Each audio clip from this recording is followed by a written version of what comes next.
It is Friday, July 18th, 2008. My name is Steve Brown. I'm with the Cantigny First Division Oral History Project. We are in Hudson, Ohio, and today we are speaking with Lieutenant Colonel Ken Alderson. Colonel Alderson, can you spell your last name for us, please? Alderson. And where did you grow up? I was born in Danville, Virginia, which is a town right on the North Carolina border, but still in Virginia. So pretty much grew up in Virginia and North Carolina. What was your family like? I had an older sister and a younger sister, and there were a lot of Aldersons in the Danville area, so we were pretty close-knit family. Large extended family? Yes. Had your father or uncles or others in your family served in the military prior to you? My father, during World War II, worked for the Army, but not in uniform. He was a civilian, and we were close to Camp Pickett, Virginia. And I remember, just like it was yesterday, at the end of the war, he was down on the river, the Nottoway River, when they had a water filtration plant that pumped water to Camp Pickett, and he was down there on an inspection, and we lived within walking distance of that dam, and my mother and me and my two sisters were walking down there, and I remember him running across the bridge, waving both arms. It's over, the war is over. So that's how I remember the end of World War II. And you graduated from high school. What was high school like for you? It's a very small high school in North Carolina, Bartlett Yancey High School. There were 48 in my senior class, and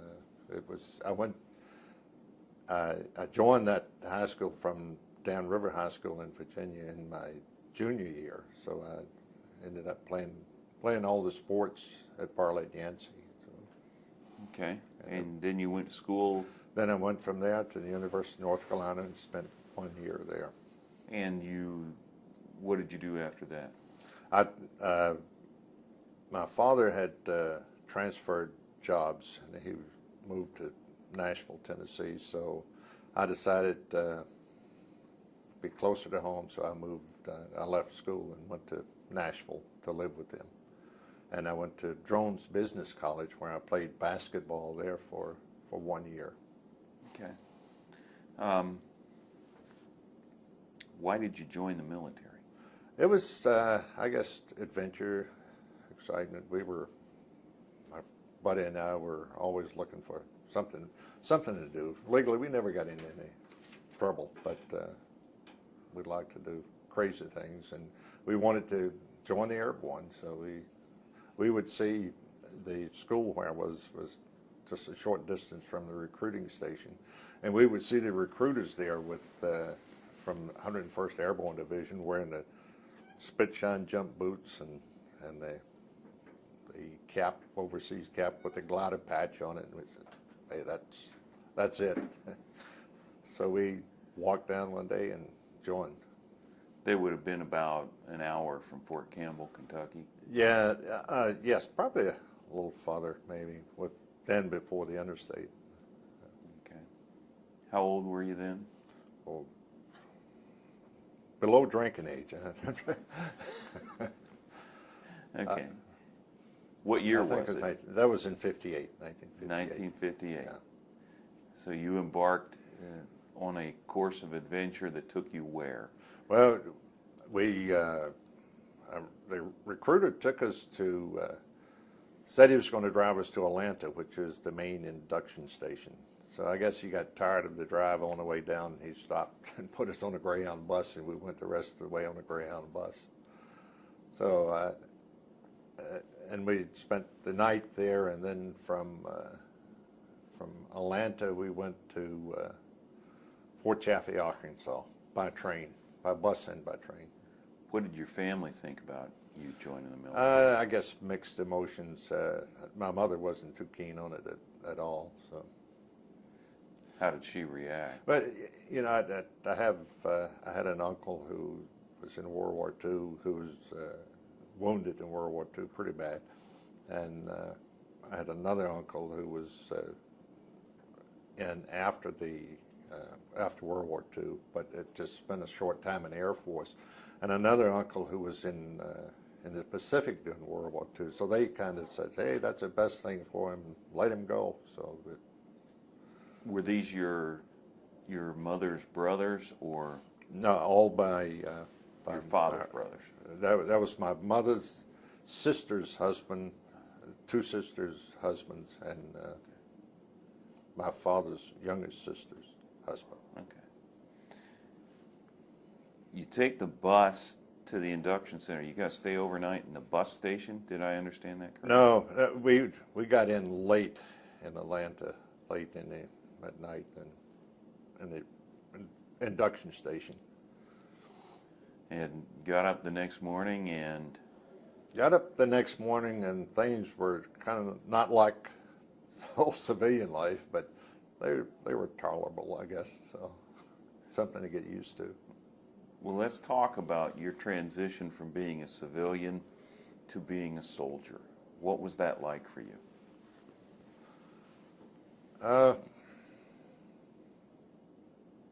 It wasn't. It was. I guess I got along. I adapted much better than my buddy did. Who was this buddy, by the way? He was a big, strapping guy that played all high school football, basketball, and it was difficult to describe. He was very easy to get along with, but he was kind of had his own mindset. What was his name? Charlie Hall. Okay, so Charlie had a little more difficulty than you adapting. Yeah, to... well, I told someone if I ever wrote a book that I knew the title of it, but my experience. When we got to Fort Chaffee, it was late at night and rainy, cold, and we went into a barracks that was old World War II barracks, and just lines and lines of bunk beds, double stacked.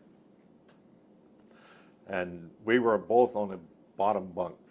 He right side by side. His bunk was right next to mine.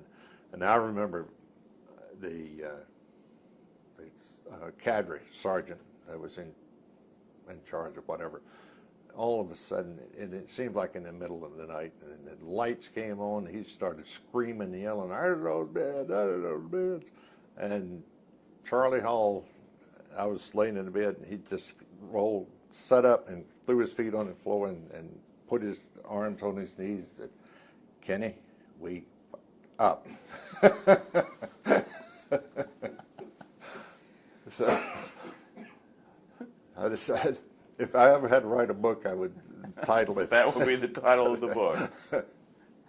Well, after they woke you up, how'd it go from there? What do you remember most about basic? Well, I remember they couldn't get my name straight, and I would try to correct them, and I would get chewed out every time. They all wanted to call me Anderson or Alderson, and I wouldn't respond to it. And then when they'd find out that I was the one they were wanted, then they would chew me up for not responding to my name.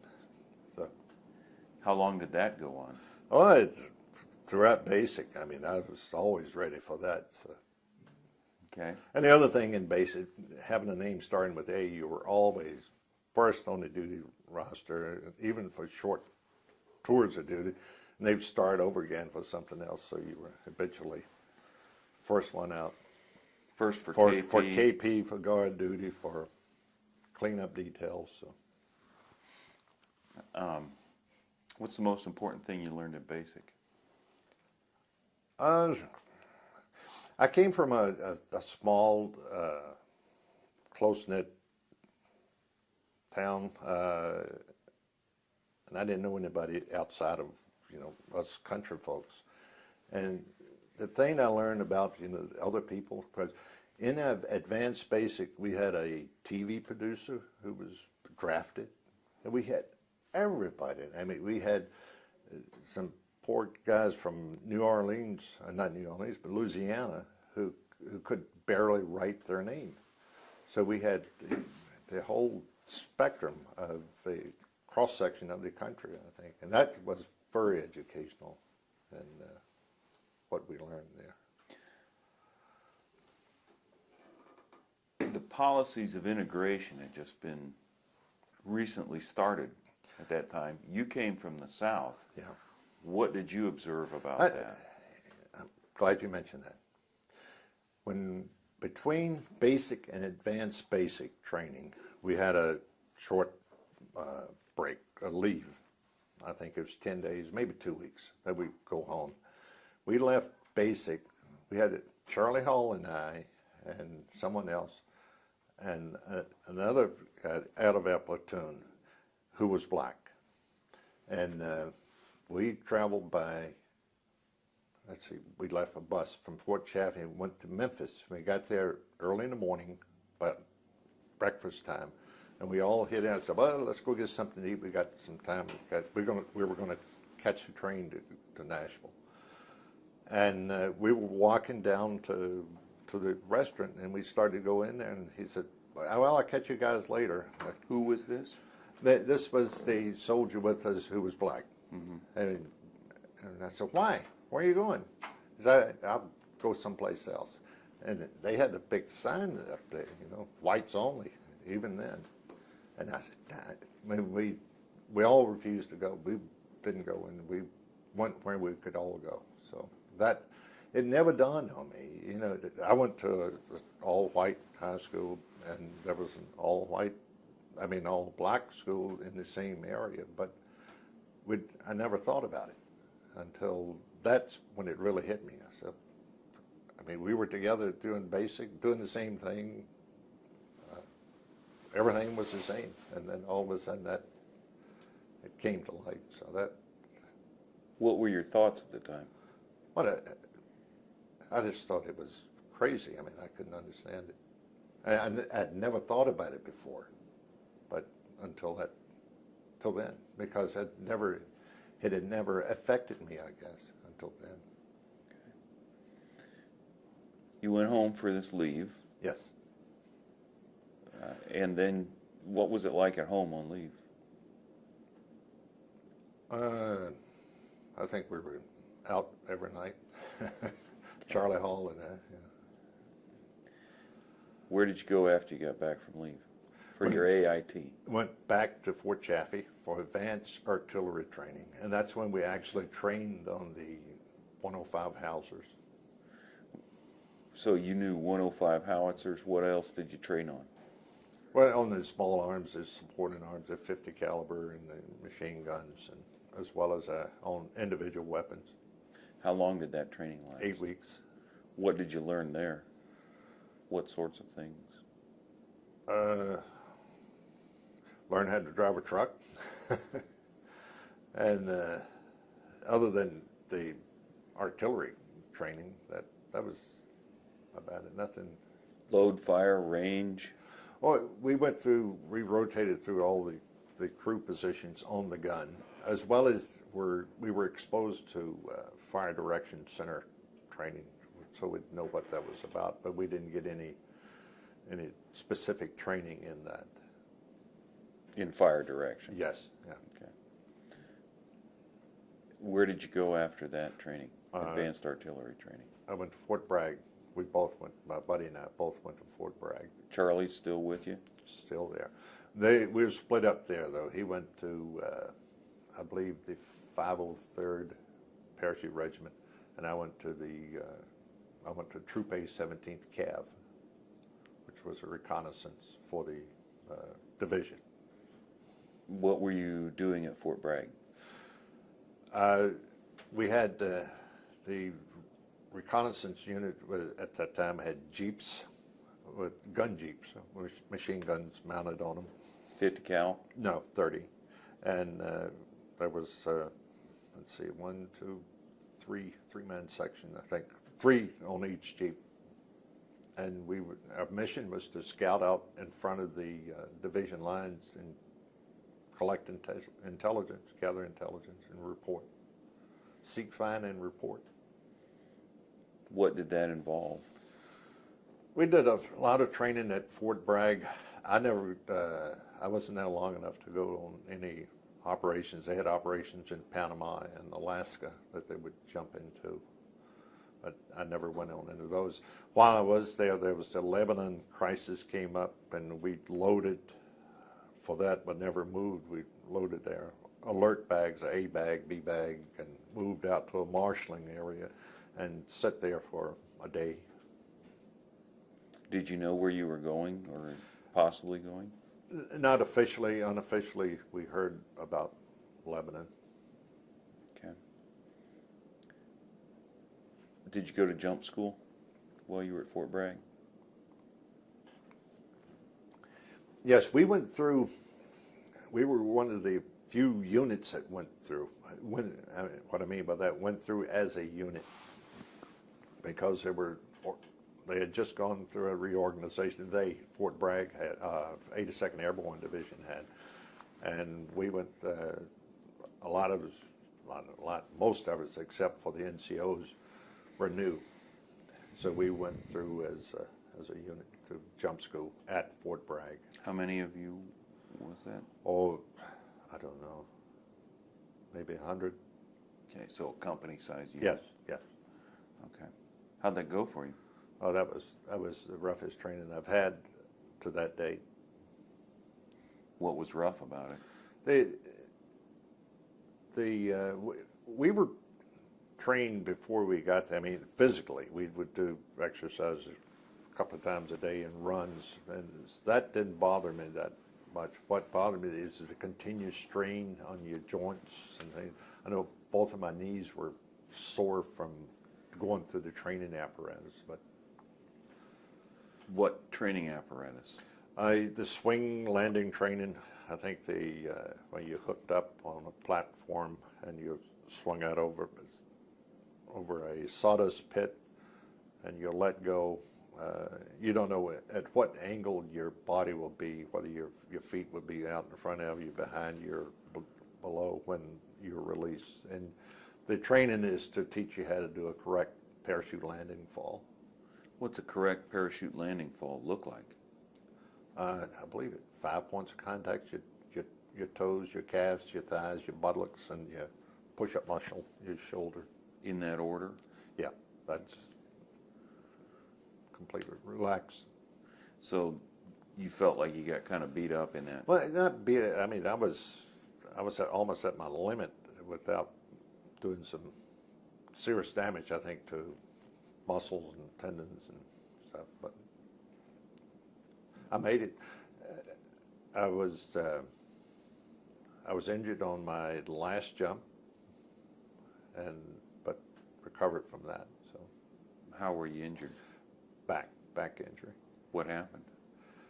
I had wind was pretty strong doing that jump, and I had some blown gores in the parachute, and I fell a lot faster than you would normally fall. And not only that, I landed on a access road, a paved access road. So A little bit of a hard landing? yeah, pretty hard. What was the injury to your back? Compression fracture. Of your vertebrae? Vertebrae, yes. Okay. What'd they do about that? Nothing. There wasn't much you could do. They put me in a cast, a body cast, and just limited what I could do. How long did that last? So I sat around straight for 30 days. Where were you posted next? I was sent to Fort Benning, Georgia, at the hospital there. Not as a patient, but assigned as a clerk. I'd never done clerk work before, but I learned. And At this point, what rank were you? I went there as a PFC and was promoted to a specialist 4th class in E4 while I was there. Okay. At Fort Benning? At Fort Benning. How long were you at Benning? From January to August. Okay. And from Fort Benning, I was reassigned to Europe, France. Where in France? Orleans. near Orleans, right outside of Orleans. Yeah. Orleans must have been a little bit different than Fort Benning. Quite a bit different. How so? But let me tell you about. I got even with the duty rosters. Name starting with A. On my on the way over to from Fort Benning, you had to. I was to report to Fort Dix for. I forget what they call it. Where they manifest you to get on the ship. I went over by ship, and so I was supposed to be there 1 or 2 nights, I believe. I met a friend there. I was by myself. Charlie Hall had gone. He was still at Fort Bragg, and I just went up and didn't know anyone. And I just met up with a guy in the barracks, and we said, "Hey, well, nothing to do till tomorrow morning. We have some appointments and shots to take and things like that." So we went to the beer garden on post, and we drank a few beers, and then we came back. It was probably about 11 o'clock at night, back into the barracks, and I walked back to my bunk, and there's a sign hanging on KP. So they had put in, and I looked at the duty roster, and yeah, sure enough, I was on KP. That meant I would pull KP the next morning, and because my name started with an A. And I turned, I said, I've had enough of this. And I took that sign, and I walked down the road and hung it on a bunk. I don't know whose bunk it was. And I went back to my bunk, and the only thing I remember the next morning was, I heard the noise woke me up. This guy said, "What do you mean, KP?" I said, "Yes, you are. Get up." So he got up and went and did KP. So. France. But I learned another. I met another guy just as we were lining up to go on the ship, and there was a long line there, and he asked me if I'd ever been on a ship before, and I told him I hadn't. He said, "Well, they're gonna as soon as you get on there, they're gonna start putting you on duty. They will sign." We didn't have KP on the ship, but you have guard duty and you have all these. He said the best duty on there is projectionist. You show movies to the troops, and you show movies to the first class and all that. That's all you do. He said, "You have a projectionist license?" I said, "No." I said, I've never run a projection in my life. I don't even know what they look like other than just walking by one. He said, "Don't worry about it. I'll show you. I'll teach you." He said, "Now, when they say, 'Who has projection light?' raise your hand." So sure enough, they went there, and the chief said, "Who has projection license?" And he poked me and raised his hand, and I raised mine. And he taught me how to operate a projector on there. And we spent the whole tour over there showing movies to the troops. And What was his name? I don't remember. But I mean, he was pretty slick. So France must have been a world of difference from rural Virginia. Well, France, yeah, it was. I was assigned to an engineer battalion, 553 engineer battalion at Maison Fort, outside of Orleans, and that was a construction battalion. And I was assigned as a personnel clerk. I didn't have any engineering background at all. So, What were your impressions of France? it was different.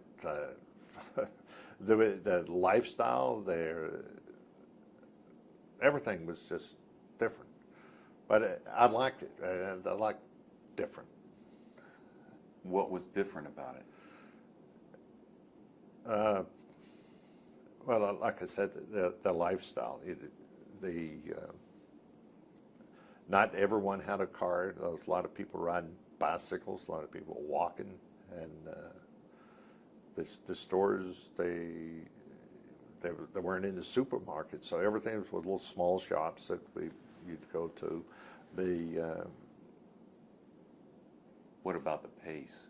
The pace. The pace of life. Yeah, it was. They would take midday off. I mean, stores would close for 2 hours midday, and just lunch, relax, whatever.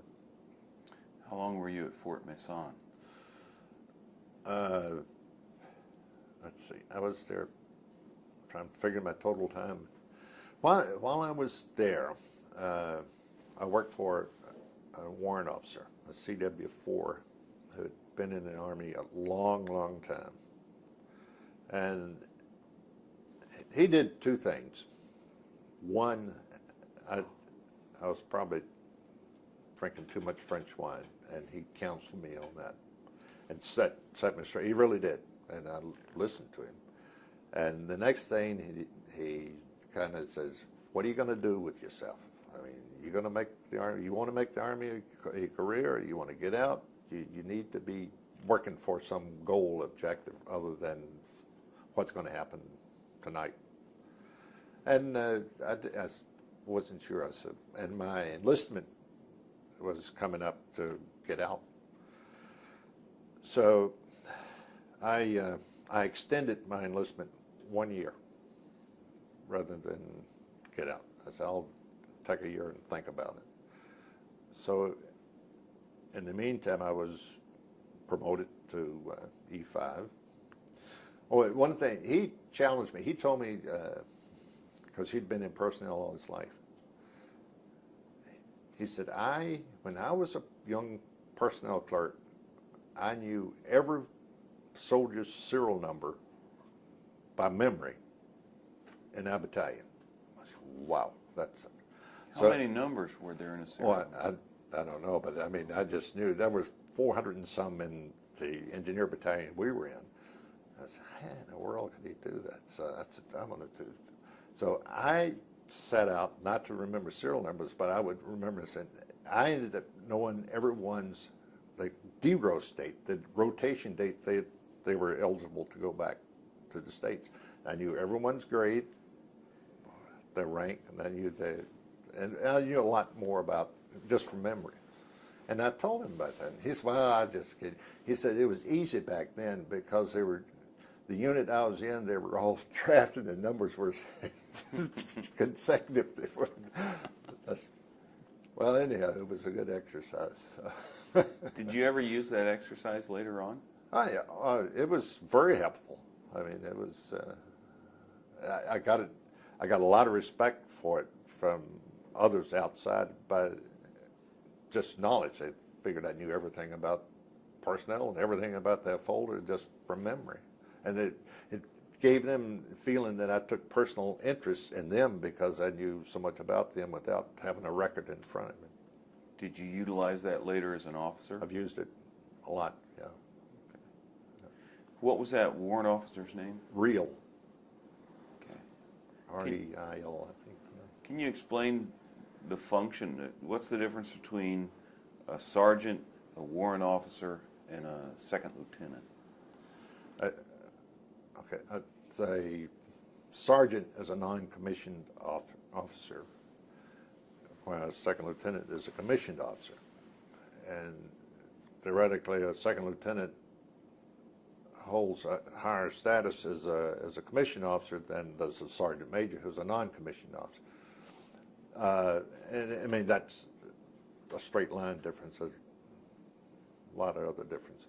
What about the warrant officer? The warrant officer is more of a technician, a specialist.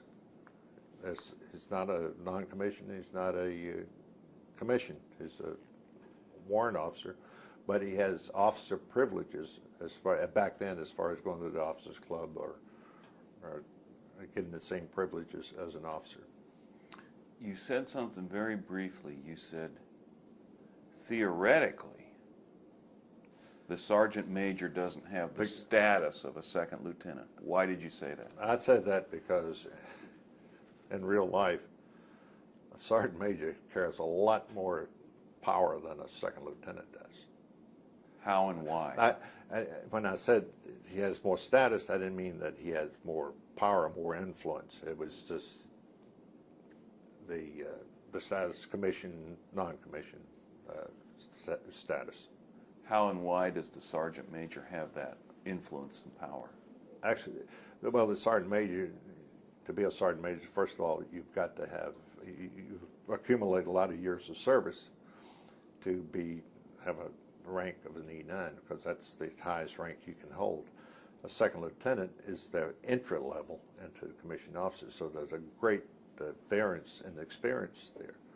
A second lieutenant who knows anything about anything will certainly respect the sergeant major for that, and the sergeant major who's got his stuff together knows and respects the lieutenant as being a commissioned officer.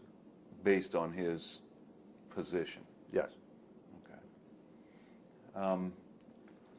You re-upped after talking to Warrant Officer Reel. Warrant Officer Reel got, I'm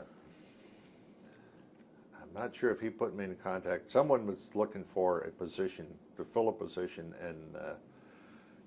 in Orleans in a procurement division. And he recommended me to fill that position. And I went for an interview, a couple of interviews, and moved there. So I moved from Maison Fort to Orleans. So now you're living in town? Always lived the same place. Okay. I lived in Orleans and drove, after I was married, I drove to Maison Fort. When did you get married? About 18 months after I was there. Who'd you get married to? I married Micheline Gravitt, who was worked for the Transportation Division in Orleans. So she was a French girl? Yes. So you must have learned French pretty well at that point. Well, yeah, and she was more interested in learning more English, so she wanted to speak English rather than French. So. How long were you in France altogether? 4 years. Did you know anything about the French involvement in Vietnam at this point? Not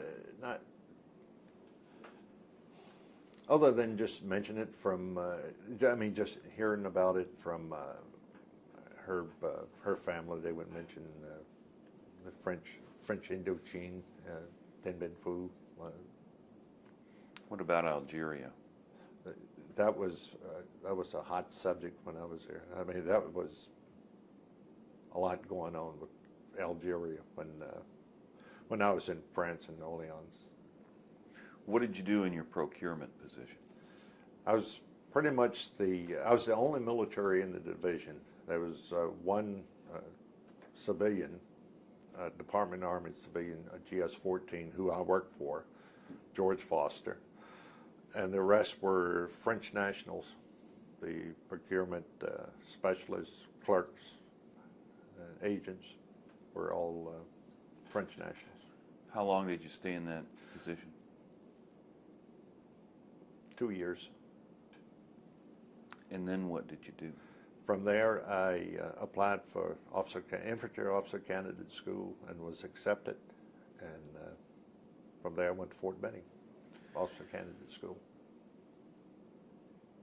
At this point, you're married, and you're telling your wife, I'm going to make a career of this. It's going to require me to go back to the United States and be posted and have training at Fort Benning.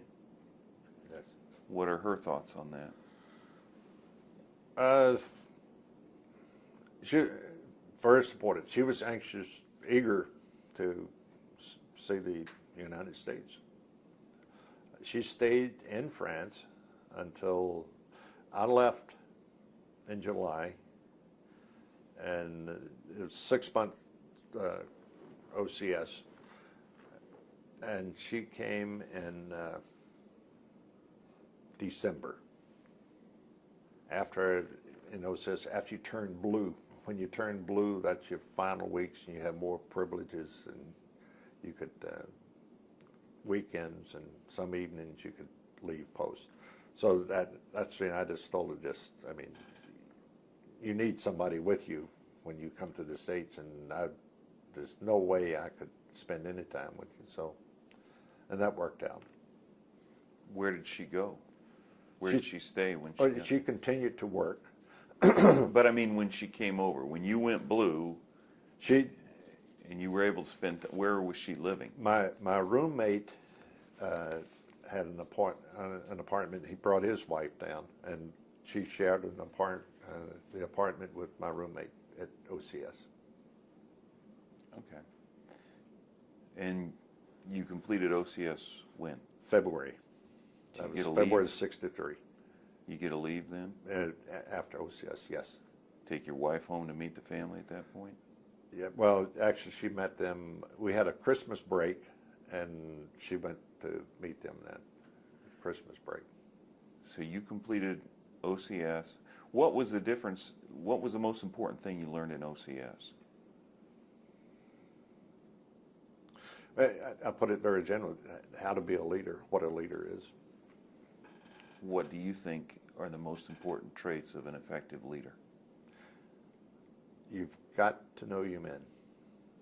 I mean, other than just a body out there, you've got to understand and know them, and you've got to understand how they think, how they see you, and how you want them to see you. And being fair across the board. Do you think you had any advantages as an officer having come up through the ranks? Absolutely. What were those? Because I've been there. I know as enlisted, there were officers I liked. I mean, I respected. There were officers that were okay, but I didn't have the same respect for them as I did others who were probably different, but I respected them more. And it was something I kind of worked with. Why does that? I feel different from this one and that one. I won't mention the name. One was West Point, and one came up through OCS, and the one from OCS, I really could. I mean, he was hard, but I respected him, and because he was straight down the line, fair and square with everyone. The West Point grad. He was, and I met. I saw him after I was commissioned, so I was in a different status, and he was make a great friend. I mean, good to be around, but he was just, I didn't trust him as enlisted. The way you did the OCS Right, yes. product. Yeah. Were there any officers that you particularly disliked as an enlisted man? Those who weren't fair, who would act without all the facts. Okay. What was when you graduated from OCS in February of what year? 63. 1963. What was your first posting? Fort Riley, Kansas, First Division. So you went straight to the First Division? Yes. From OCS? Yes. What were your responsibilities at Fort Riley? I went there with another classmate. There were several of us out of our OCS class who went there, but two of us went to the same unit. At that time, it was 2nd Battle Group, 8th Infantry Regiment, which was reactivated as the 16th Infantry later on. But the personnel stayed the same, everything stayed the same, except the unit designation changed. So Leon Holton, Lieutenant Holton, and I from OCS reported in together. And I remember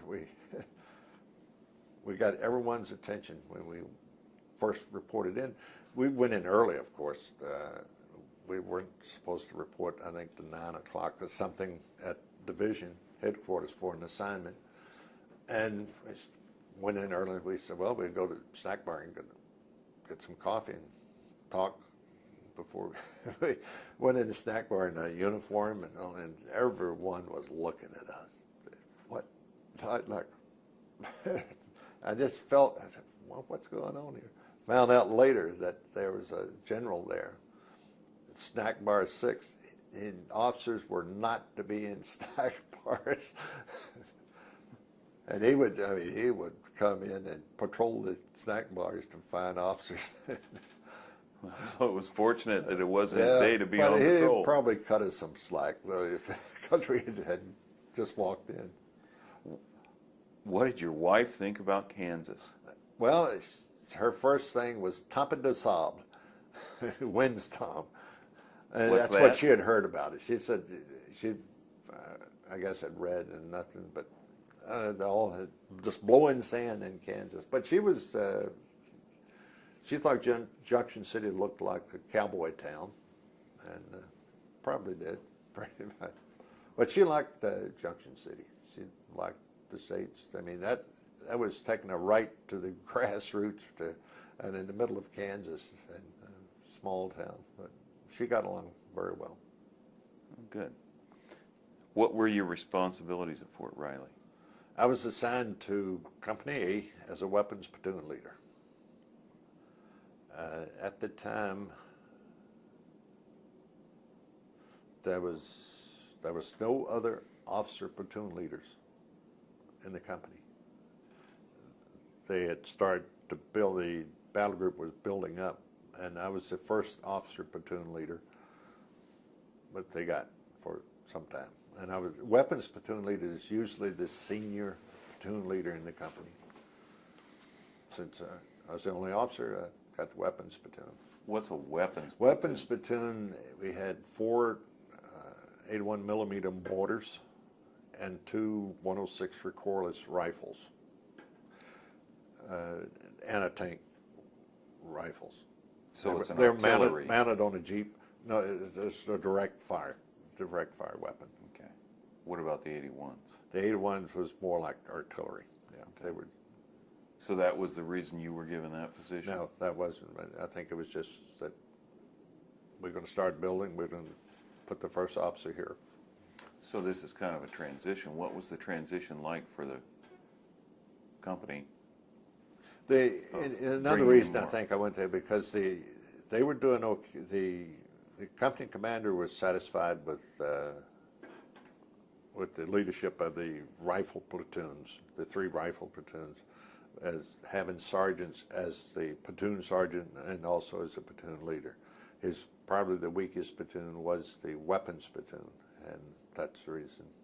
Why do you suppose that was the weakest platoon? It was just how personnel lined up. The weakest sergeant. They had only an E6 sergeant in the weapons platoon, and the others were E7s. So. Okay. How did that go for you? Good. I don't think I could have found a better company commander to start my career. Who was that? Captain Robert Powell.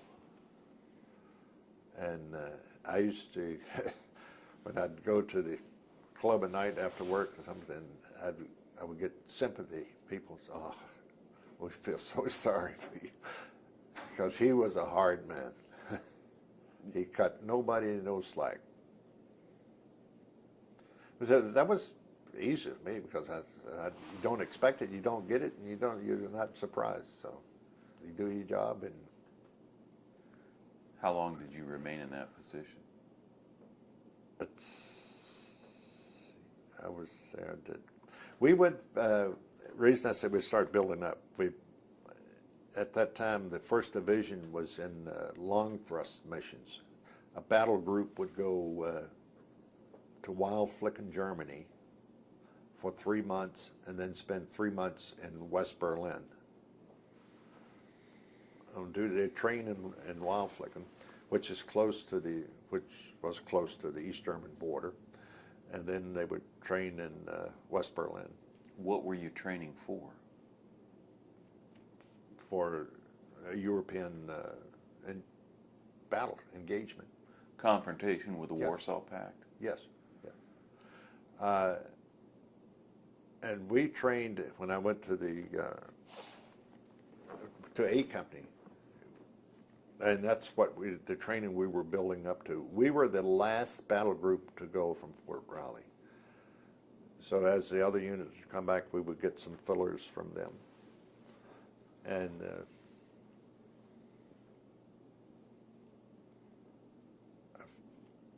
I forgot your training. We were talking about being in Germany for long thrust missions. Oh, yes. And you would go over leave your equipment at Fort Riley, and you would go fly over to into Frankfurt, and then you would be bussed out to an area near Mannheim, and you would draw equipment, your same equipment that you had, like equipment that you had in Fort Riley. All the vehicles, your everything but your individual weapons. You would pick those up, and then you go out to a marshalling area, and then you would do a road march to Wildflicken. And what did you do at Wildflicken? We trained. We were the last unit there. Instead of spending 3 months at Wildflicken, 3 in Berlin, we spent 7 months in Wildflicken. Were you a little disappointed? Very disappointed. I mean, it took a lot on the battle group or the task force commanders to keep the morale of the troops up after they found out that we weren't going to Berlin. And they organized R&R trips, like to Berchtesgaden, to Garmisch, that they would rotate the troops down, military transportation down to those places and put them up for a week. At the old German R&R hotel there in Garmisch? Yeah, I went there. I forget the name of the hotel. It was Had paintings and like frescoes yes. on the wall, yeah. German scenes. It was the same hotel that the skaters stayed at who performed at the Casa Karaoke in Garmisch. So were the soldiers happy to meet the skaters? Yeah, they did a lot of skiing there. Those who knew how to ski enjoyed it, and those who didn't know, there were lessons they could take.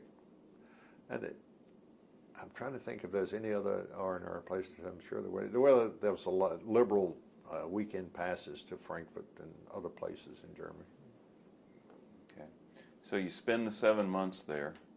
What happens after that? Back to Fort Riley. So we got to be coming up to 1964 at this point, is that right? While we were at Wildflicken, we were redesignated from 8th Infantry to 16th Infantry. Okay. When we came back to Fort Riley, instead of being one battle group, we became 2 battalions, the 1st Battalion and the 2nd Battalion of the 16th Infantry. What year is this? Let's see, 64? Yes. At what point do you start hearing about Vietnam? Soon after we got back. Our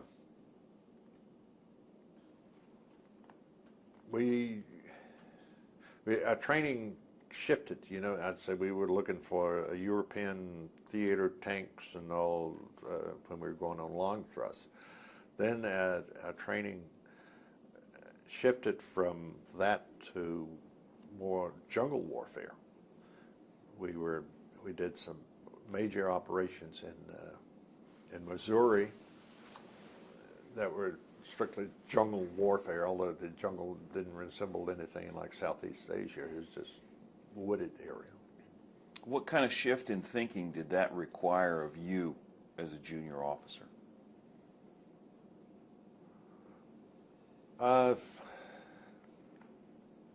It took training, and you should think that you had to reorient. I mean, you can't depend on open areas and tanks rolling up and seeing all the enemy out in front of you. Your thinking has to shift to you've got enemy in front of you, behind you, and around you. You're kind of in the middle of things. And as far as your equipment, you need different equipment that works in a European theater that wouldn't work in the jungle. What wouldn't work in the European theater? I'm sorry, what would work in the European theater but not in a jungle theater? Almost like, looking back, like the weapons platoon, the 106 recoilless rifles are almost useless in a jungle warfare. Why is that? Because they are direct fired, long range tank, anti-tank, and I never encountered a tank in Vietnam. So, Plus the dense foliage, it would be. Yeah. And the 80 millimeter mortars were almost too heavy to carry for long distances. You could do it, but they weren't functional in that About regard. how much did they weigh? Oh, I forget now. But what they would do is only use the center part of the base plate. You'd have one man would carry the tube, one would carry the base plate, and then you would have to, the rest, and some would have to carry the ammunition, which is a projectile, maybe a foot long. Heavy? Heavy. So it just wasn't practical to do that. We used them in Vietnam, not to jump ahead, but we did, but in limited areas from base camp positions. We didn't carry them with us. And clothing. You had regular old cotton fatigues and full leather boots just weren't adaptable to jungle warfare. Why was that? They wouldn't dry, they get wet, and to stay wet, your boots would get wet, stay wet and rot, and that's not healthy. So are you starting to receive different sorts of clothing at this point? No, we did not. We started, the training intensified and kind of redirected our thinking, and a lot of the guys were buying green dye to dye their white t-shirts and stuff like that. Buying knives, we need knives, but Why did they think they needed knives? well, that's their own perception why they needed stuff like that. And they felt that at that time we had the M14 rifle, which was long and heavy. That wasn't a good individual weapon for jungle warfare. It'd get in the way, which is true. And we didn't get the M16s until we arrived in Vietnam, but that was in the making. Aside from the training that you're receiving, what other sources of information did you have about Vietnam? Probably our replacements, we got a few officers into the battalion who had just come back from Vietnam, helicopter pilots mainly, and a few advisors, and they were telling us what was going on there. I mean, we just knew it was inevitable that we were going to be there. Somebody was going to be there. And then when the 173rd Brigade out of Okinawa went, that was the first American unit, T1E unit. T1E? That's an acronym. It's a regular unit, not from the States, but U.S. unit that went as a unit, not as individuals, to Vietnam. Okay. Is what I was meant. I was on orders to go to Korea to the first Cav, and at that time I was the battalion S2 officer. What's an S2 officer? Intelligence officer. And I had orders, and the battalion commander knew I had them, and finally I went to the executive officer who I worked for, and I says, I'm at a point now, I need to know if I'm going to go to Korea. If I go to Korea, I've got to start shipping my stuff there. And if I'm not, I need to know that. So you're within a matter of weeks of going to Korea? yes, I had orders to go, and he said, okay. And the next day he said, you're not going to Korea. So then I adjusted my thinking. Okay. How long after that were you headed off to Vietnam? This was 64, early part of 65, this was early part of 65, that I was on orders. And then a battalion filled up completely, all officers, all positions. I was transferred, a captain came in as S2 officer. That was the authorized position. I was a lieutenant then. I went to work for... Are you first lieutenant at this point or still second? I was a first lieutenant. I went to work for Captain Powell, who was the S3 officer. What's S3? Operations officer. Okay. He was my first company commander. And that was a major's position. He was still a captain, so they brought in a major over him, which I don't think worked too well, but he was a lot smarter than the major. So but that's the way we went to Vietnam. And this was in 65 in June 65 we started loading up. Where does your wife go at this point? My wife went to stay with my family in Nashville, Tennessee. She couldn't stay on base housing anymore if you were overseas, correct? No.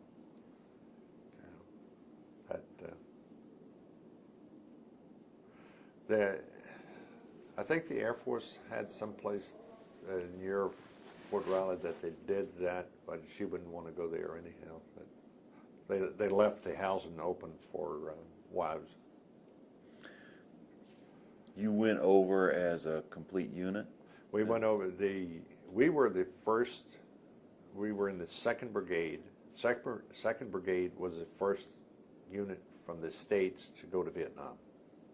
We went by ship. How long did that take? 21 days, I believe.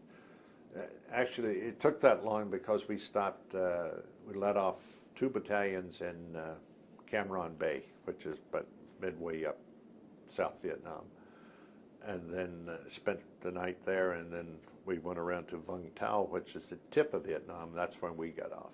The southern tip of Vietnam? Yes. What was your first impression of Vietnam? Hot, steamy. It's going to be a long haul.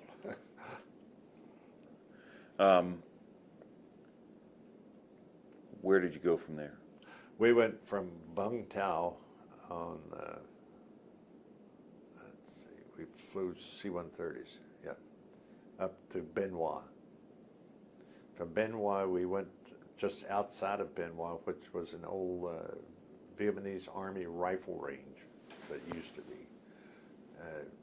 The battalion headquarters was established in like a target shed for the range, and the companies were placed out around on a perimeter. Was that at Xi'an or Bien Hoa? That was Bien Hoa. Okay. We weren't, the 173rd that I mentioned, which went over before, they were on the northwest side of Bien Hoa. We were kind of on the southeast side. What were you guys doing at that point? The first night we went in, everyone was anxious, shaky, and just as soon as it got dark, I mean, rifle fire started. It was just soldiers shooting at nothing, or what they thought they were. And it was kind of expected, but it was kind of unnerving because you don't know what, if there were a large enemy, organized enemy out there, that would be a good time to hit a unit just as soon as they got in, fresh from the States, which was my thoughts. And then later on, the artillery went off, and that's the first time I've had it going over me. I mean, it was loud enough it almost would move you off your sleeping bag. What were you thinking at that point? Well, you know, I was thinking like it's gonna be a long year because that's a lot to do here to get used to. So it was just getting used to. We had initially there was a lot of units shooting at each other because we had another battalion on the other slope that was established there, and if you didn't coordinate your your tie-in points and areas of responsibility. Well, then there would be soldiers. You could do it at one time, and then you change soldiers, and somebody else is there, and then for several nights we had shooting at friendly shooting at friendlies. Who was your commanding general at the time? General Seaman. Okay. The battalion commander who took the battalion in '64 was Scooter Burke, who was a Medal of Honor winner, and he took the battalion over to Vietnam.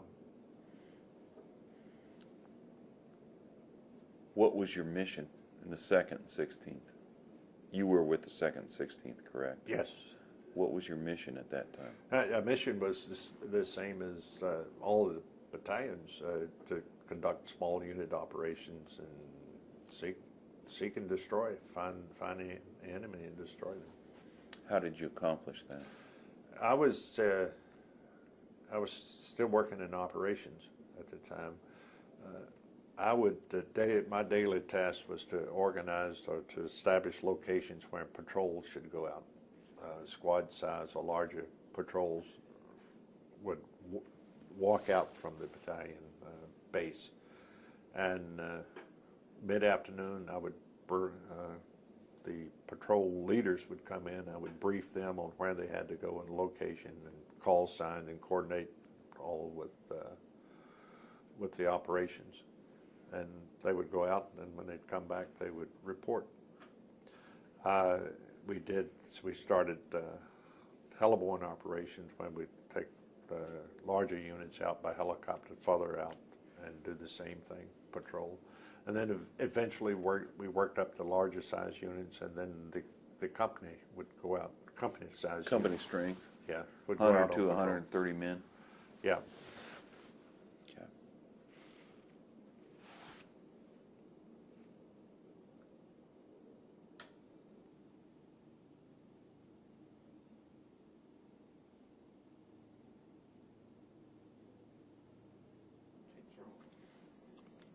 It's Friday, July 18th, 2008. We're in Hudson, Ohio, and this is a continuation of our interview with Colonel Ken Alderson. I'm Steve Brown with the Cantigny First Division Oral History Project.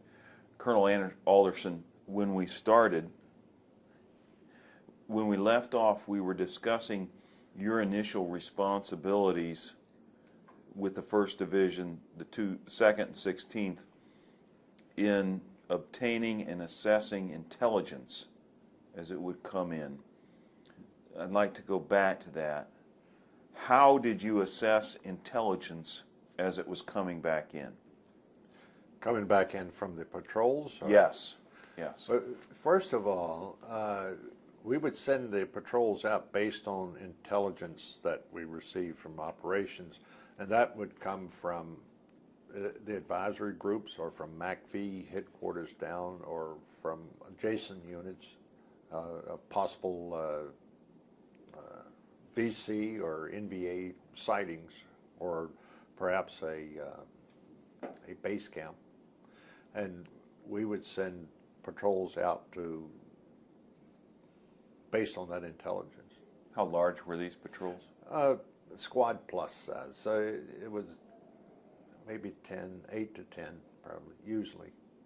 So where you sent the patrol was based on the information you received from further back. Yeah, and we would just use own intuition. If it just looked like a place where they would be moving supplies or moving troops or something, we would put a patrol there. And how long would that patrol stay out? To go out at darkness and come back at daylight. And what does it sound like, look like when they come back in to report to you? What information are you obtaining from them? Anything they saw, evidence on the trail that's been fresh, that they've been used or looking for, evidence of an encampment when they had spent some time, or tunneling, or specifically what would be evidence on the trail. Evidence of tunneling is obviously a hole of some kind, but Yeah. what other sorts of things specifically would they see that would say, they've been here?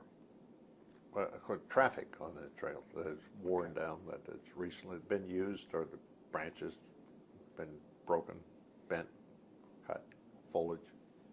What would you do with that information once you obtained We'd it? pass it on up to brigade. Okay. Okay. How long did you remain? Let me ask you another question. We asked you earlier what makes a good leader.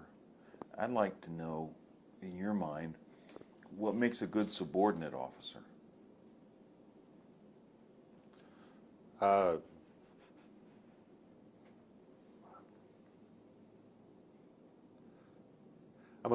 gonna answer it in a negative, and I'm gonna say not a yes man. Certainly, you want someone who will not question, but ask for explanations or offer alternatives with good reason. You're looking for an assistant in a subordinate officer, not someone to do what you say. What purpose does that serve? What purpose does this kind of response from a two heads are better than one is the purpose, I think. You're both looking at the same objective, and although you may have different views on it, when you can put the two different views together, you can usually come up with one good approach to it. So you can fully flesh out your thinking? And you probably know more of your limitations as well as your options that you have by having just other than yourself look at something. Okay. As you continued on there, you're obtaining information, you're assessing information. How long does this go on in that role for you? In that role, well, I was in the assistant S3 role from the time we arrived in country, which was July, until November, I believe. During that time, there was about a month span in there. I was the operations officer when the assigned operations officer came back for R&R. Okay. What are the conditions like in your camp at that point? When we would go on an operation, well, we continue our camp. We continue to improve every day. I mean,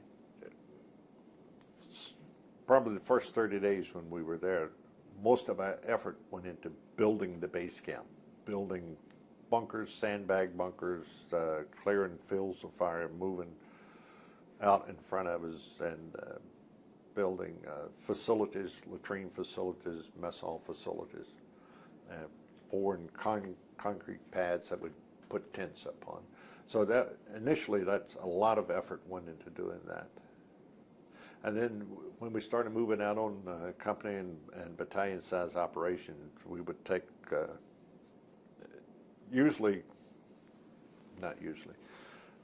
sometimes when we started at the beginning, we would drive, take the operations out in vehicles, convoy out in vehicles, establish a base camp, a forward base camp, and then the companies would operate from there. Or we'd go into an area like the Michelin rubber plantation that had facilities where you could establish a base camp, cleared support from a runway. You could land planes there, and as well as you could drive convoy to it. And we would operate from that as a forward base camp, sending the companies out on patrols. What were the names of some of these forward base camps? Well, Michelin rubber plantation. The others I just don't recall, because it would be a similar type setting. A lot of their through September was providing support for the other brigades and battalions coming in from the First Division arriving. We would provide security for that convoy moving to there to establish a base camp. And how are the Vietnamese responding to your presence at this point? I guess it depends on what area you're in. In the Benoit area, the civilian populace, you mean, Both.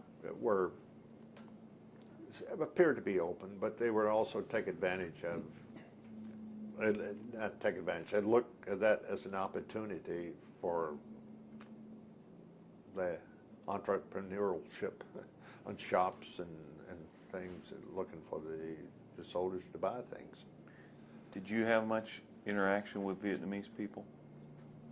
My first tour, no, I did not. Okay. At some point, you must have started going out in the field yourself. Well, I would go out as an operations officer. We moved the camp up. You could call that the field. But I really didn't go out on patrols and things until I joined Charlie Company, and that was in November. Okay, so in November, you joined Charlie Company. As the executive officer. Okay. Who was the commanding officer? Captain Cantigny. And how was Captain Kennedy as a commanding officer? Oh, he was good, very good. He was experienced. He'd been with the unit since they'd arrived, been with the First Division. He was in the 26th Infantry prior to that. Okay. What sorts of things were you doing with Charlie Company? As a executive officer, you're primarily responsible for the logistics of the company, and you kind of make that divide. The company commander does the operations, and you do the logistics and the support. But I would go on the operations. There were some executive officers that stayed back in the base camp and operated the logistics requirements from there. But I didn't miss any operations. I went out on them. I would plan on helicopter movements. I would plan the loading, who went on what helicopter. Who and what? Who went on which helicopters, and the load. What went on what Yes. helicopters? Yes, and the troops too, where they would go. Okay. So Okay. Were you operating out of a fire base camp, or?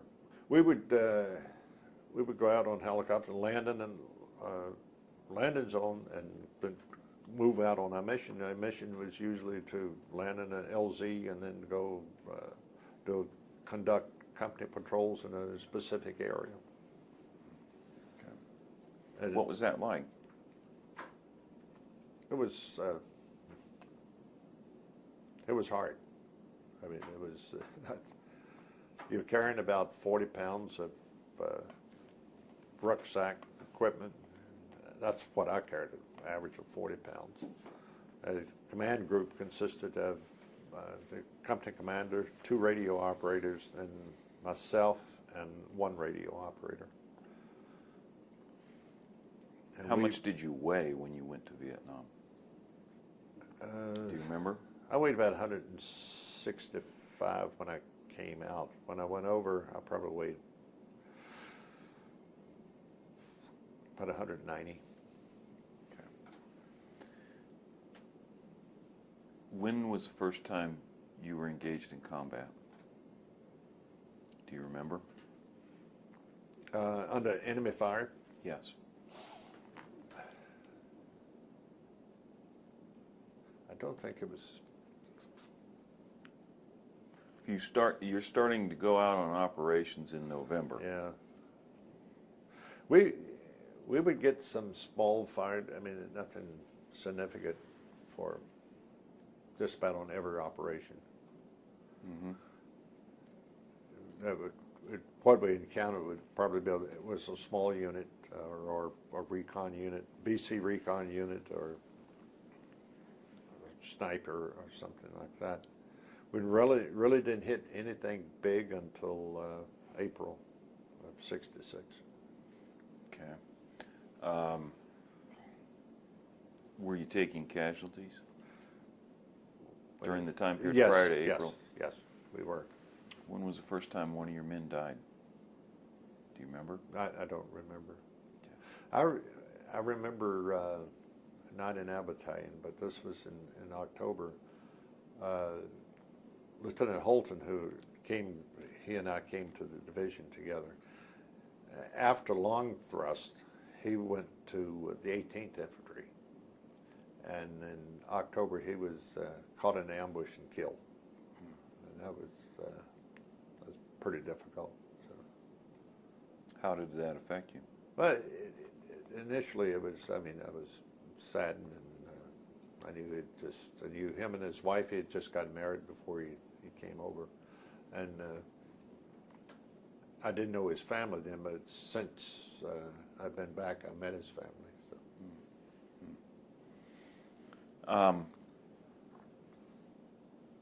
You continue in this mode until about April. What happens in April of '66? Well, we changed company commander. Captain Cantigny left the company because they try to rotate commanders in every 6 months, and his time was up, so he was rotated out. And we got a new company commander in, and I remember the battalion commander telling me that since I'd been in I probably one of the oldest, had more longevity in the battalion than any other officer there by that time, from back to '63, going back to '63. And I'd come over with the unit, so the battalion commander told me he was dependent on me to take care of the company commander initially, to get him until he got settled, got his feet on the ground. Who was that? That was Captain Nolan. And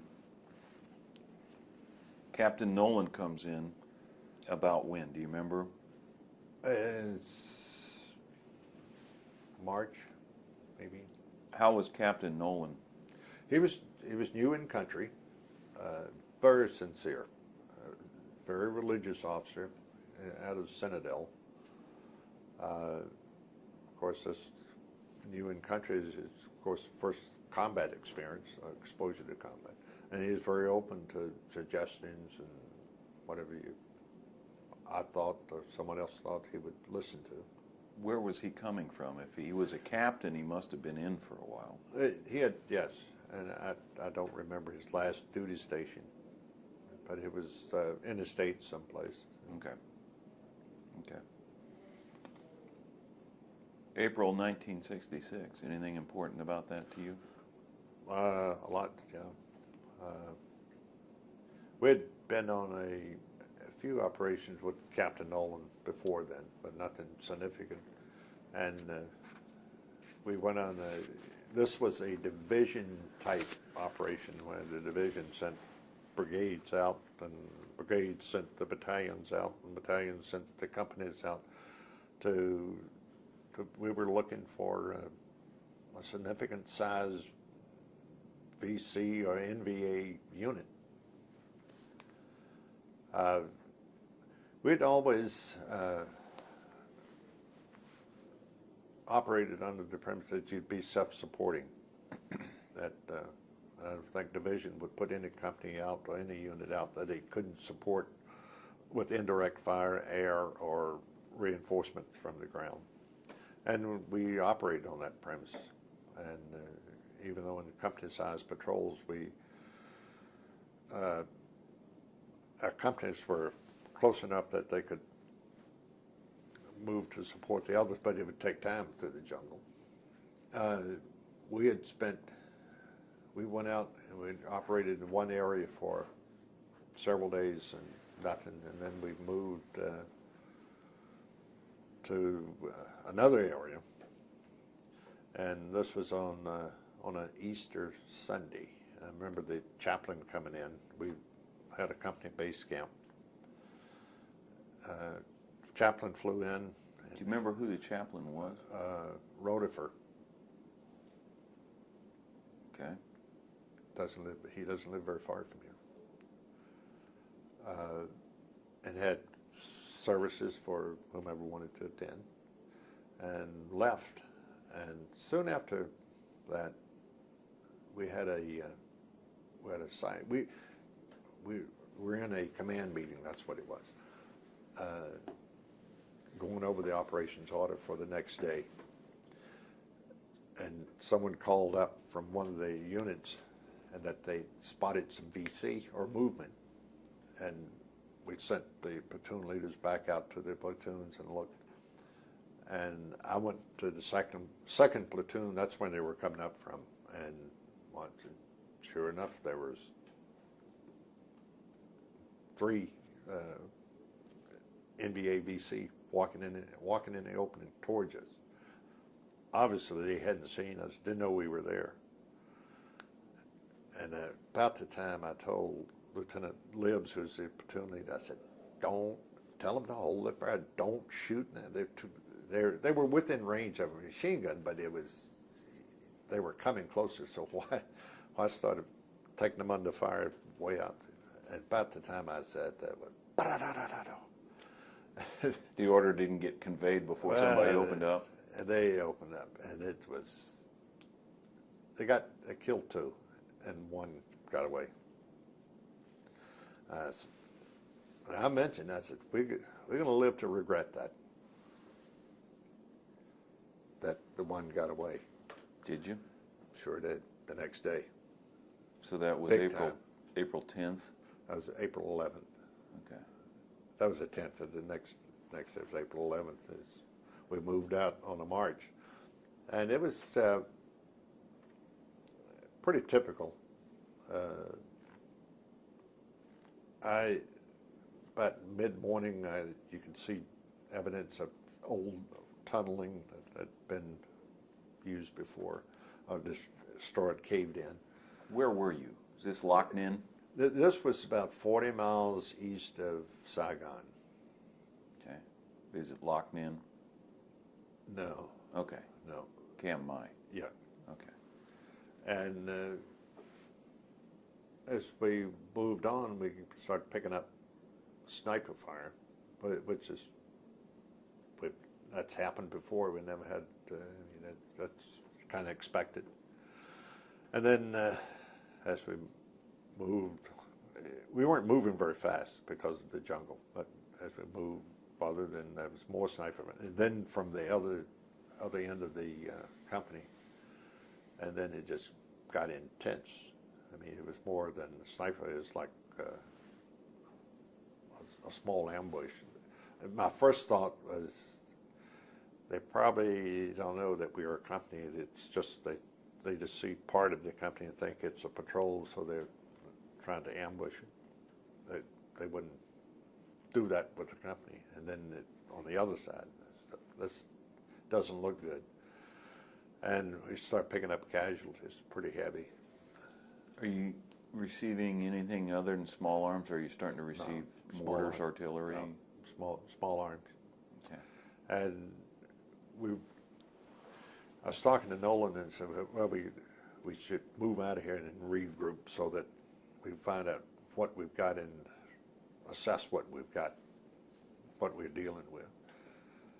And we were at an area that was pretty cleared, and we called for dust off, which is medical evacuation, to get our wounded out before we proceeded. And dust off came in and said, we can't land, we can't help you, we don't have capability. Why could they not land? The foliage, trees, thick. yeah. So they, I don't know how the word got to the Air Force to send their helicopters, which they have a sling that they can penetrate the jungle, drop a litter through, and they showed up. They called, battalion called and said they were on their way. And a couple of minutes, and one was hovering. We threw smoke. That's how he found out where we found a specific location. Threw a smoke grenade out there? Yeah.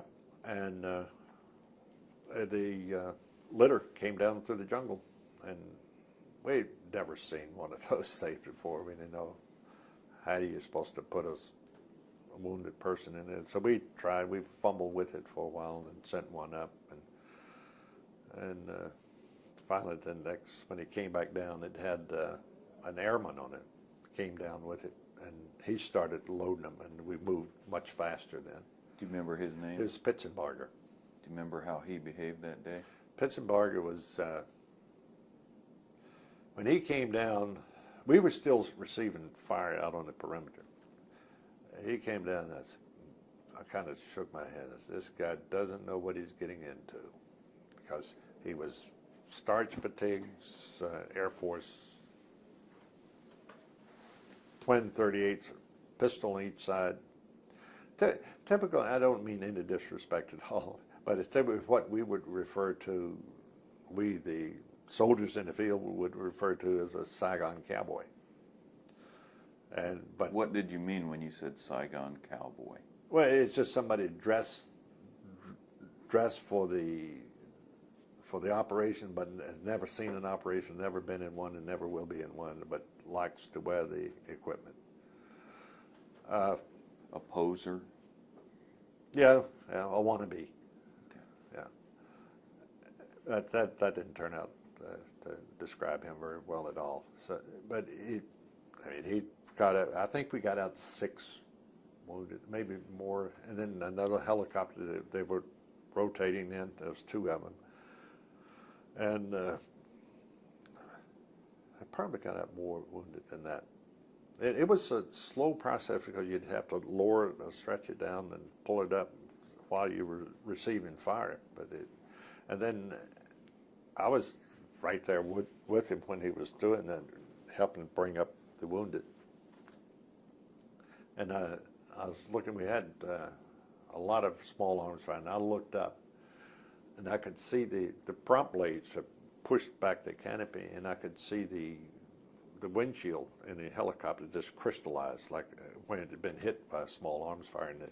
And at that time, the helicopter just pulled out and just ripped the litter bearer with it, just pulled it right up through the jungle. Fortunately, nobody was on it, but that's the last we saw of the helicopter. And then all hell broke loose then. So Pitzenbarger's on the ground at this point? He was on the ground, yes. How long did he stay with you guys? That's the last I saw of him. To answer your question, though, he was killed there. And I understand from some other reports from soldiers there that not only, well, before he was killed, that he did some very heroic things as far as saving lives there. Okay. You say all hell broke loose. Yeah. At this point, you've been helping Pitzenbarger evacuate the wounded. What do you do now? I go back to where Captain Nolan was, and he says, well, I think we need to try to break through this, what it appeared to be an encirclement. And we started to call up from the platoons to send a squad from each platoon, and that was going to be my task force to lead out to penetrate the encirclement. We didn't get them all, but I didn't wait for all, because I said, if we don't do it now, we got to go. So with what I had, I think I had about 2 squads. Were you fully surrounded? Yeah.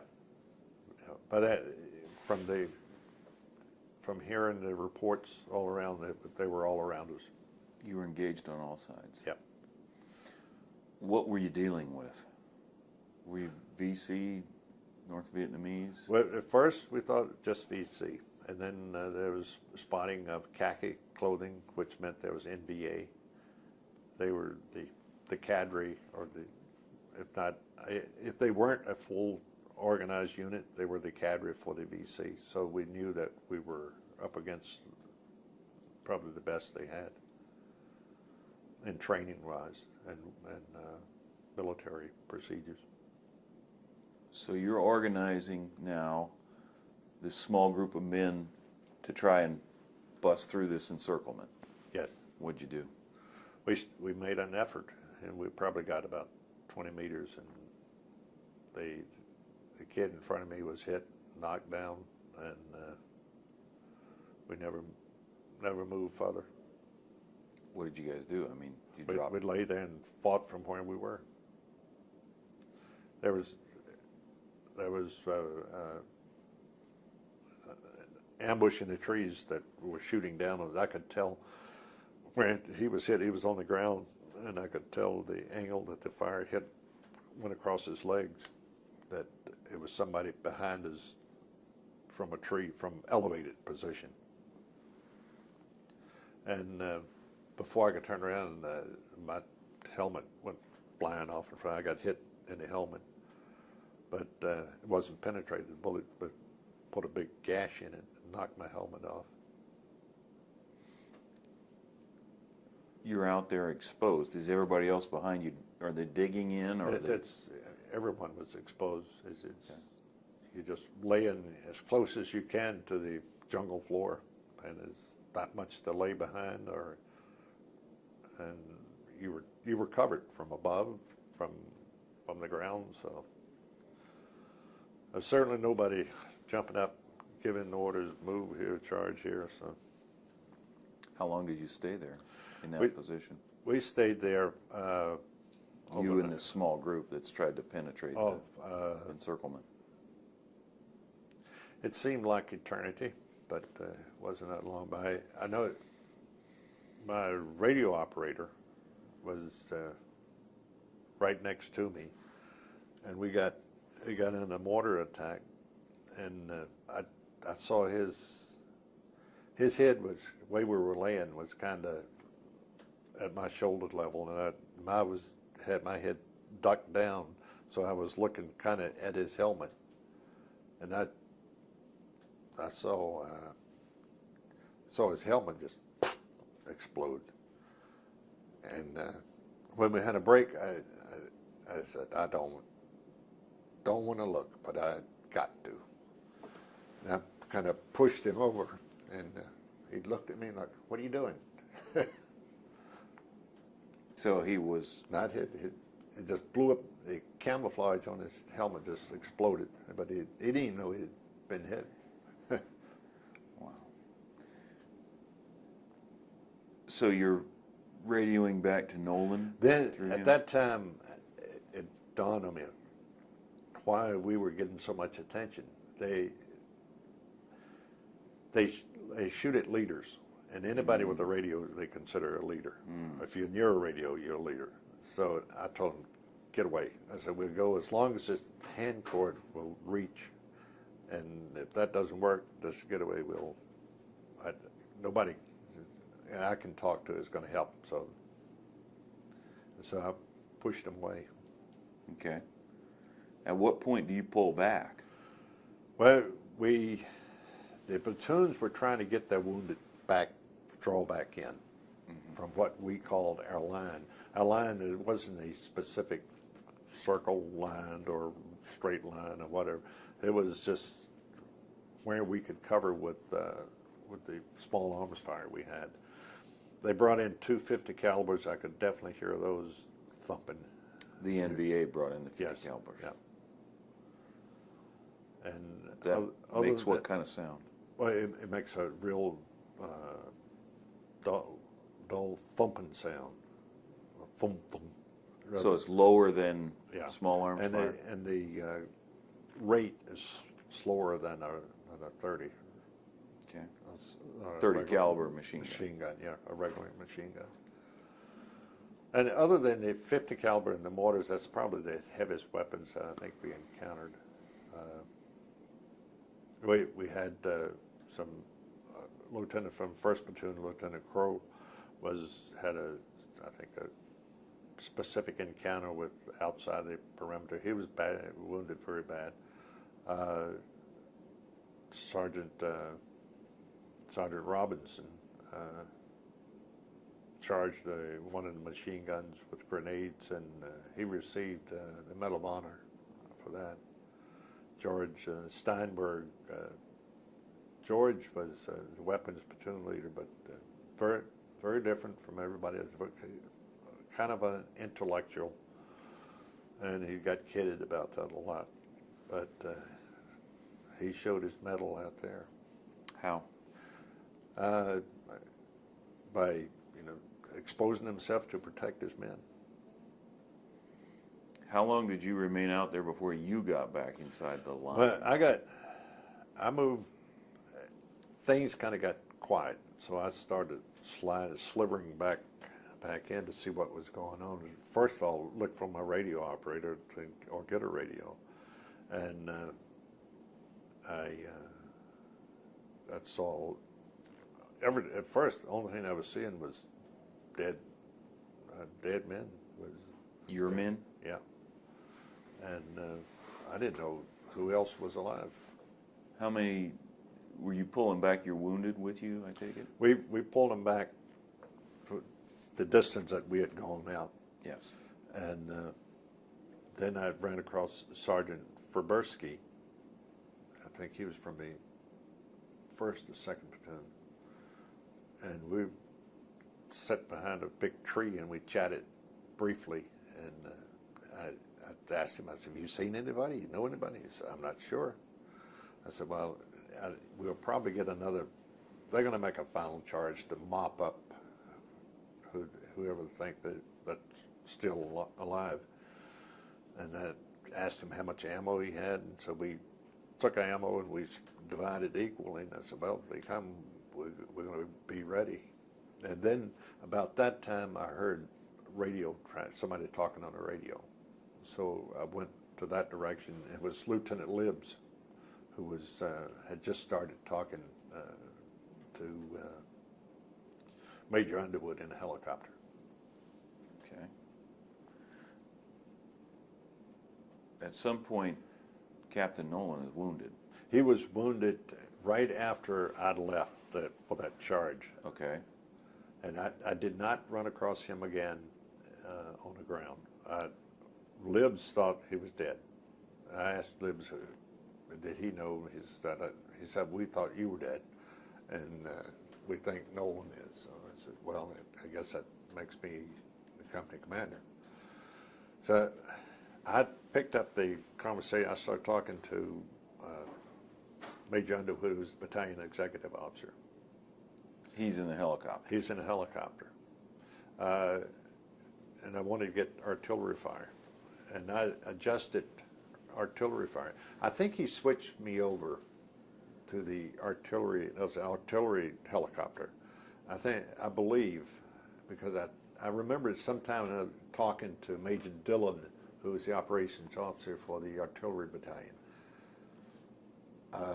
And I ended up talking to him, and he directed the artillery fire, and we got it all the way around, registered rounds all the way around until close enough that you could hear the shrapnel from the round cut through above you, and that's where we want it, and we got it. And what he does, he plots that round so that if they have to fire again, they just go to that setting on the guns and fire. So that training from Fort Chaffee way back Yeah, then. I mean, I understood what he was looking for and what he needed.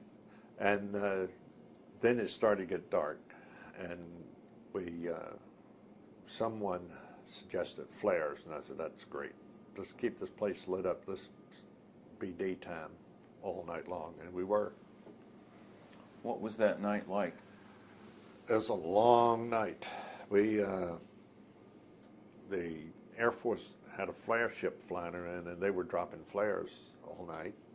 And it stayed lit.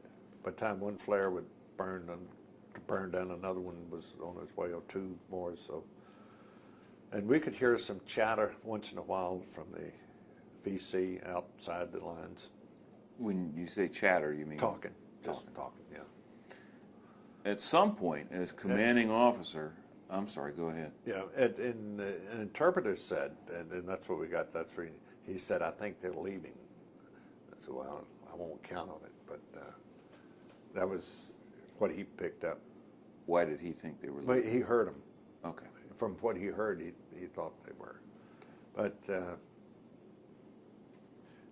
when I joined Libbs, Phil Hall was there, who was a system machine gunner, and the machine gunner was there, and so I said, well, we all should know how to fire this thing just in case. And I hadn't fired a machine gun in 60 millimeter? M60, 7.62. Okay.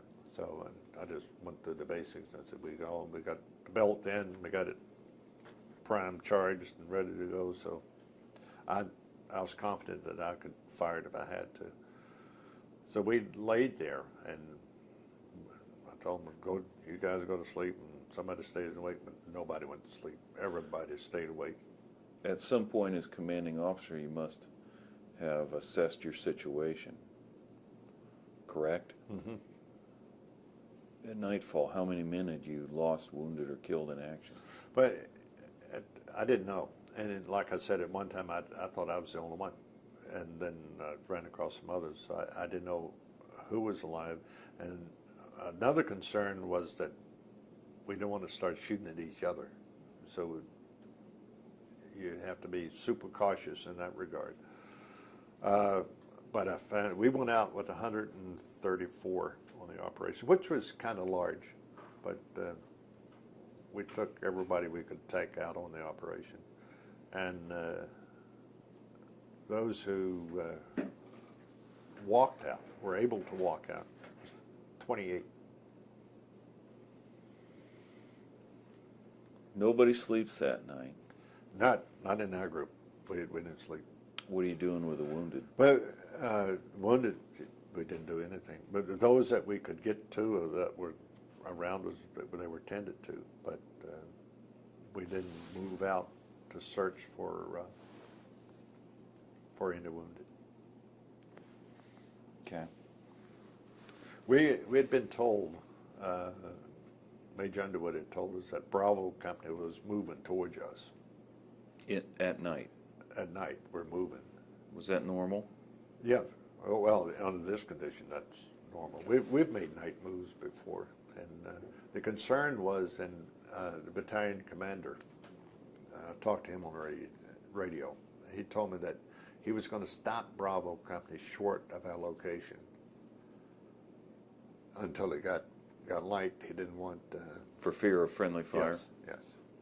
Okay. So right at daybreak, everybody was waiting, and bam! I heard a shot. I said, "Oh, and that's the only shot we heard. And then Bravo Company came up to the perimeter. At that time, at daylight, we could able to identify some other soldiers out, and we alerted them that we had friendlies coming. So, and they walked in and found out that shot. There was one lone BC sitting out there. I guess he didn't get the word, and the point man in Bravo Company shot him.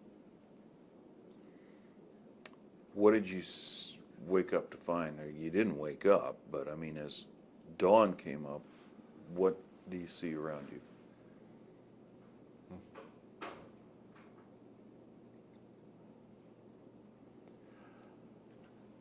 Well, a lot of fine soldiers that gave it all. Soldiers that I had known since the time I was first came to the division, to the unit, were there.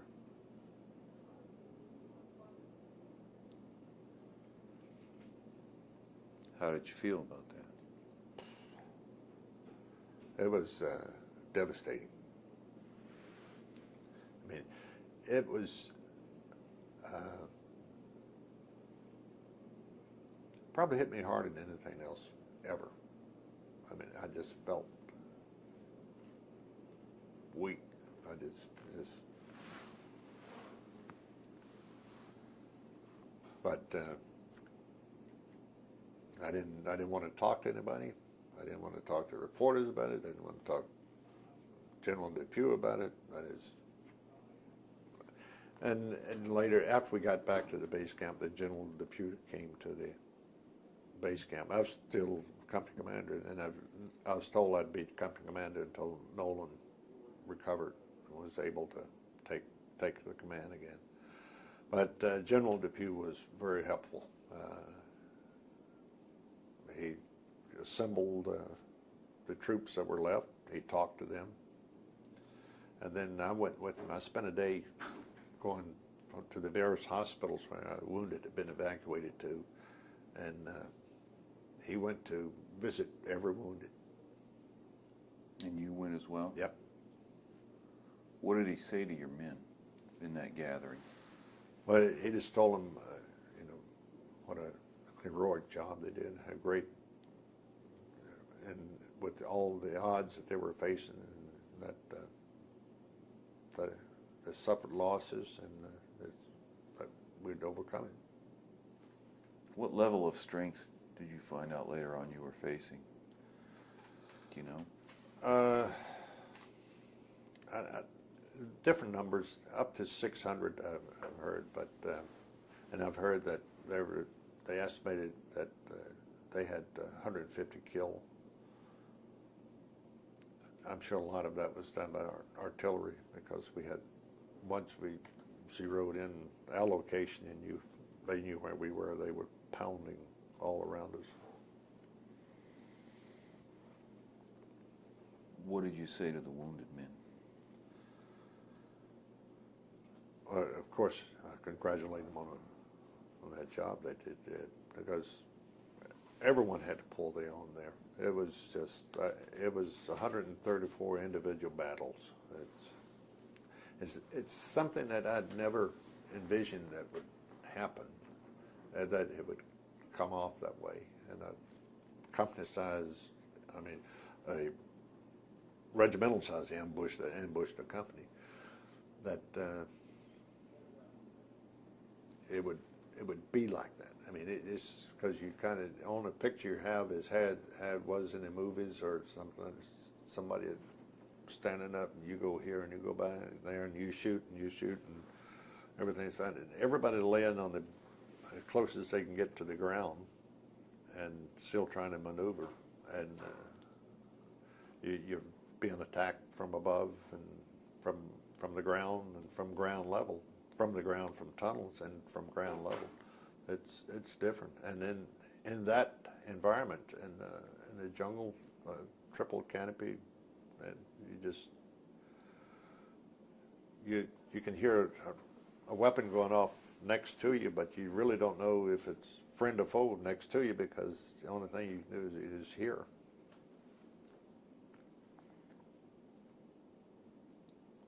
Was your chaplain active after that? Do you know? Yeah, our chaplains did great in the brigade. They were always there.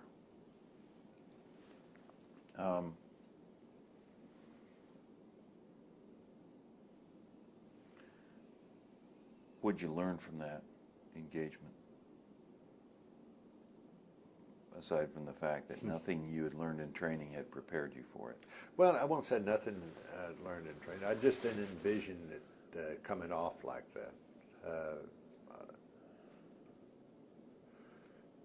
What I learned in training was pretty much on target, that you experience it, and they tell you as far as firing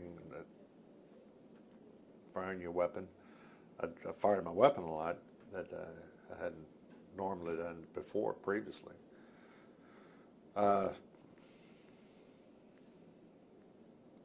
you learn about a lot about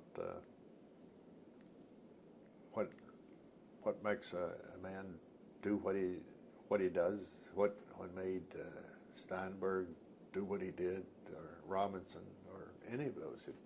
It's I guess you don't know until you're faced with that situation. What did make them do what they did? I don't know. Okay. You asked those questions, though, Yeah. to yourself. Yeah. What made you do what you did? You got to do it. You're there to do it, and you've got to do it. If I don't do it, somebody else has to do it. And why do they have to do it if it's my job to do it? So I have to do it. There are lots of unpleasant things that you have to do that you're faced with. How old were these soldiers at that time? Oh, from probably 18 to those in their 40s. The platoon sergeants, Sergeant Langston, platoon sergeant. He was I'd say a good buddy because we always got along together. We got along real well. We respected each other, and he was a smart soldier. Did he make it out of Cantigny? No. He got a 50 caliber. What made him a good platoon leader? Oh, his way he identified with the soldier. He built the soldier up rather than tearing him down. Made the soldier want to do well. It made him want to achieve, to get the job done. Get it done good, get it done right.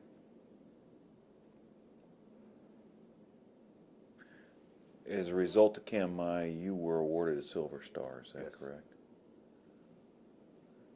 Do you have the commendation today? Do you know why, the specifics of the commendation? I haven't read the commendation in years.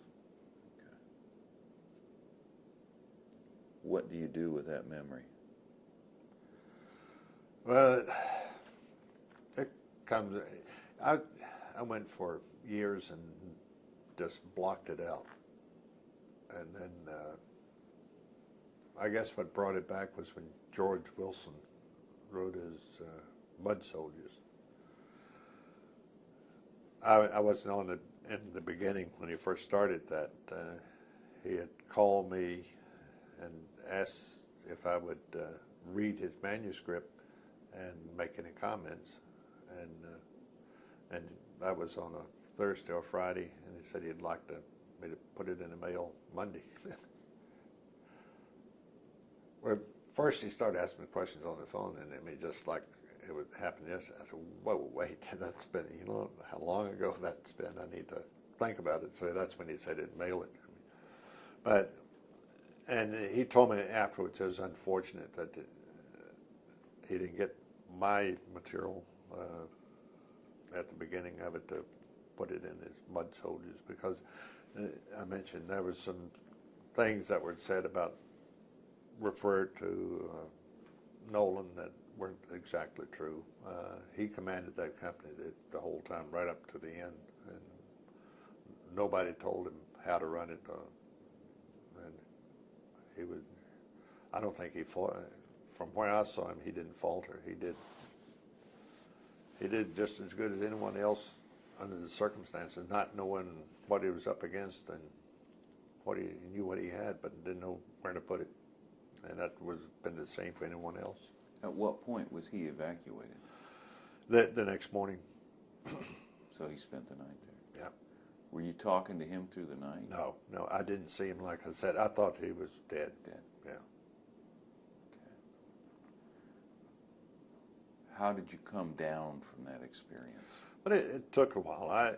We went out. I took the company out on 2 or 3 operations after that. First of all, we were sent to the 173rd area to retrain and regroup, because we had all new soldiers coming in with that kind of losses. It was just like a new company, new platoon leaders, well, for a couple of new platoon leaders. And then we went out on an operation. I guess it was after the training and then out on the first operation, I kind of got back with it, but it was tough getting back. You went out on more operations. This would have been, Cantigny is in April. April, yeah. Operation Abilene is still going on, correct? I didn't go back on Abilene. Abilene Okay. ended when Okay. Okay. at the end of that April Okay. battle. Okay. You went out on a few more operations, and then you would have gone. When did you go home? June. Okay, so Actually, another month or so. yeah, I went out on some. I was shot at every time I went out. That's crazy. But So- nothing as No, nothing as significant as that. Yeah. And the last operation, actually, Nolan came out. I went on the last operation with him. We went together just to see how he was doing. And after about the second day, we went into the battalion area forward base camp out in the field, and where we would get resupplies. I told Colonel Hathaway, the battalion commander, I said, "Look at that's Captain Nolan. You see how agile he is? Look at him. He is great. He can move like a fox, this young one." He said, "Get your ass on that helicopter." Where was the helicopter going that you had? Well, it was a resupply helicopter. Okay. Okay. I said, "Thank you, sir," and I left. And where did you go? I went back to base camp, and I started getting my stuff together to go to Saigon and come home. What was that like? It was. I didn't celebrate or said, "Oh, it's all over," until the plane took off from Tonson Newton and was above 10,000 feet. And I said, I'm on the way back, because I was so afraid. I mean, you can get nailed in Saigon just as quick as you could any place else. So, What was the plane ride like? I played cards with Lieutenant Scott all the way back. Okay. He was a motor officer. Okay. Where did you land? We stopped in Anchorage, Alaska, briefly, I guess, for refueling or whatever. I remember it was after midnight, but as light as it could be there, just like daylight. And then we left and then went to Oakland. What kind of reception did you receive at Oakland? Well, I'd landed on a military base, not Oakland. It's I can't think of the air base near Sacramento. And then I left there in civilian clothes and went to San Francisco and flew commercially home. Okay. Okay. How long where were you posted after? How many days of leave did you have? Probably 2 weeks. Okay. Yeah. I went to I went to Grand Rapids, Michigan as the Army advisor to a subsector that included Western Michigan and Northern Indiana. A subsector. Yeah, it's the way the reserves at that time were organized into sectors and subsectors, and I was the subsector commander. I was a captain. I was promoted just days before I left Vietnam, and I did that for 1 year, and that was the regular job part wasn't that bad. I was advising transportation units and medical units, but not advising them on technical matters, but on military matters and how to be soldiers and what the real Army is like. But along with that was the additional duty that you were a survivor's assistant officer and notifier, and I'd get all kind of calls. I'd get calls for when a soldier who lived in that area was killed, and I'd be the survivor's assistant officer to meet with the family and offer the Army's the benefits that the soldier had coming to me, and then just stay with the family and help them. So you weren't the first person to report the loss to the family? Depends on who an officer, yes. If an officer was killed, I was the first. If it was enlisted, probably not. A sergeant would probably make that notification. What was that like? It's terrible.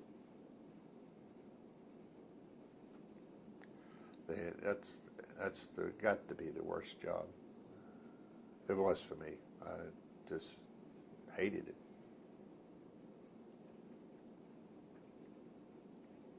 How long did you do that? Did it for about a year. What effect did that have on you? But I don't. It just kind of like prolonged the agony of war. That after I left Vietnam, it kind of lingered on, and I was looking to kind of shed that for a while, and it came up as a constant reminder. You had another tour of duty in Vietnam. Yes. When did that happen? Well, first I went to, when I left the subsector, I asked to go to,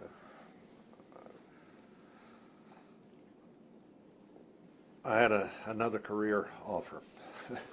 I had lived with civilians in Grand Rapids, and I got several offers for jobs outside of the Army, civilian. And I had applied for a regular Army commission in the Army, which is, back then I was on a reserve commission because I wasn't commissioned to West Point. West Point automatically regular Army officers, and there's other exceptions. If you're top of your class in ROTC, then you get a regular Army commission. And I just had a regular reserve commission, but I wanted that distinction of having a regular Army commission, so I applied for it. And in the meantime, I'd gone to Washington to visit the infantry branch to see what they had planned for me. And I had wanted, when I left Vietnam, to go to a basic training camp. So I said, let me pass on everything I learned in Vietnam to the trainees. I think that could be a good utilization of my tour in Vietnam. And they didn't do it. They sent me to the reserves. Said I was needed there. So, and I wrote a letter. And when I went to visit the infantry branch, the major that I met with the counselor, and I was telling him, I asked him, I mentioned that what happened to my letter that I wrote, and asking for basic training assignment. He said, we didn't receive your letter. Had we received your letter, we'd have signed you there in a minute, because we were looking for officers coming in. I said, okay. So I asked about Captain Powell, who I had worked for. He was wounded in Vietnam and evacuated back to the States. I said, do you know where he lives, where he is? I'd like to get in touch with him. He left to go check on that. My record was laying there, and I was looking through it, and I saw my letter. So I just closed the record, and he came back. That's fine, thank you. I left, and when I got back home, I'd received my RE commission, and you have to accept it, and I declined it. And I declined it pending branch transfer. I said, the infantry said, we'll keep you where you are in Grand Rapids, and then we'll send you back to Vietnam. I said, what about the advanced courses? No, we won't send you there. We'll send you back. So I branch transferred to the Military Police Corps and took my regular Army commission, went to Fort Gordon to the advanced course, and from there I went to Fort Riley again in the retraining brigade. 1 year there, then I went to Nebraska, finished my degree, got my master's degree. When had you picked up your bachelor's degree? What year? Yes. That was in '69. Where did you get that from? At Nebraska. Okay. Yeah.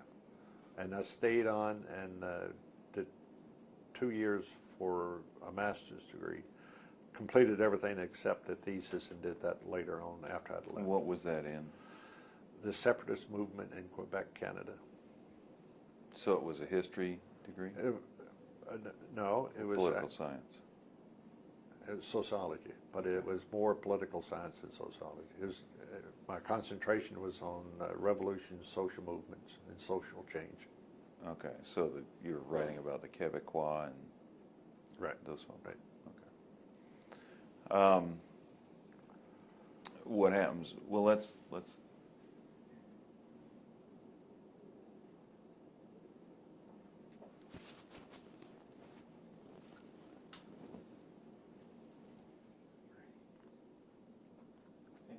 We are rolling. Okay, this is Friday, July 18th, 2008. We're in Hudson, Ohio. I'm Steve Brown with the Cantigny First Division Oral History Project, and we are speaking with Colonel Alderson. We're now on our third tape.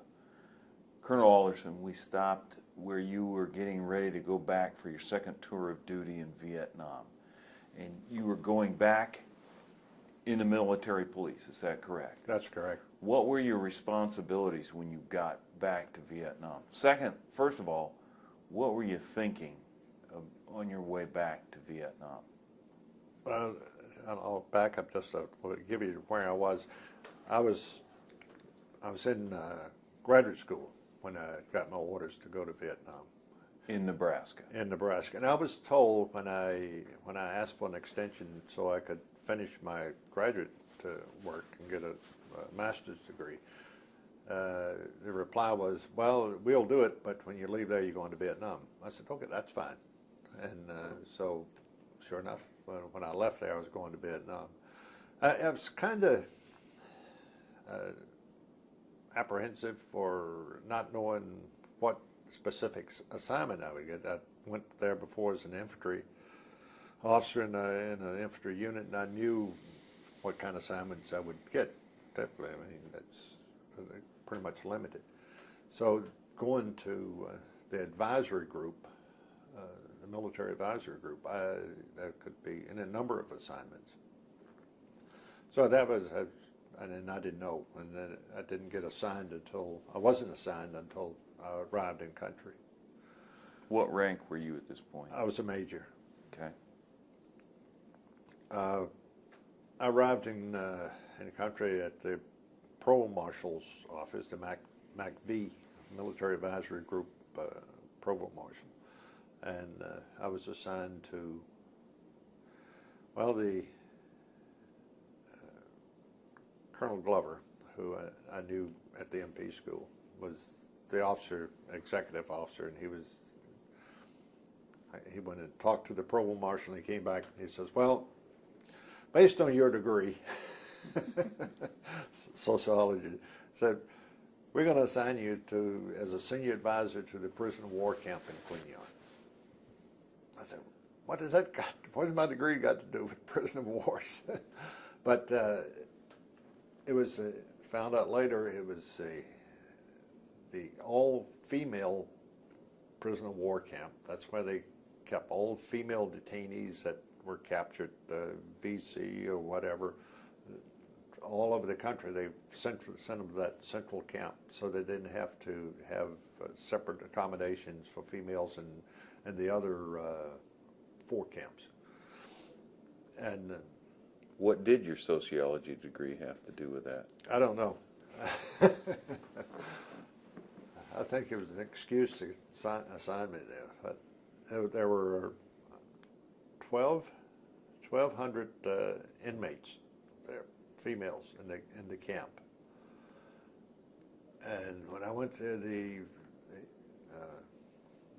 Major Van Zee, who I was replacing, told me, he says, you know, you could open the gates and you'd probably end up with 1,000 staying here not wanting to leave. Maybe 200 would walk out and leave. So he said, in other words, you've got 200 bad people here and the rest are okay.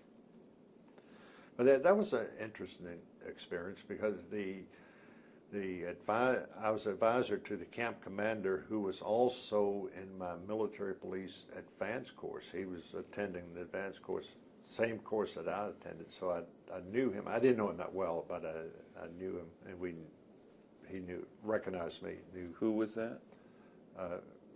Major Tao. And I had one sergeant on my team, so it was just myself and the sergeant. We were located at Phu Thai, which is right outside of Quy Nhon. Quy Nhon is a coastal city. In the south? No, South Vietnam, but way up the coast. Okay. Up towards the DMZ, not right at the, Da Nang is right at the DMZ, then it's the next largest city down from Da Nang. So I spent not quite a year there from, I believe I left in May. Anything particularly interesting occurred there that you remember? Any interesting anecdotes? Well, let's see. Close calls. I had a couple of close calls that it being inside the compound. Never went into the compound alone. I always went with the commander, and he always went with about 2 bodyguards. So it was a kind of an entourage when we would go in.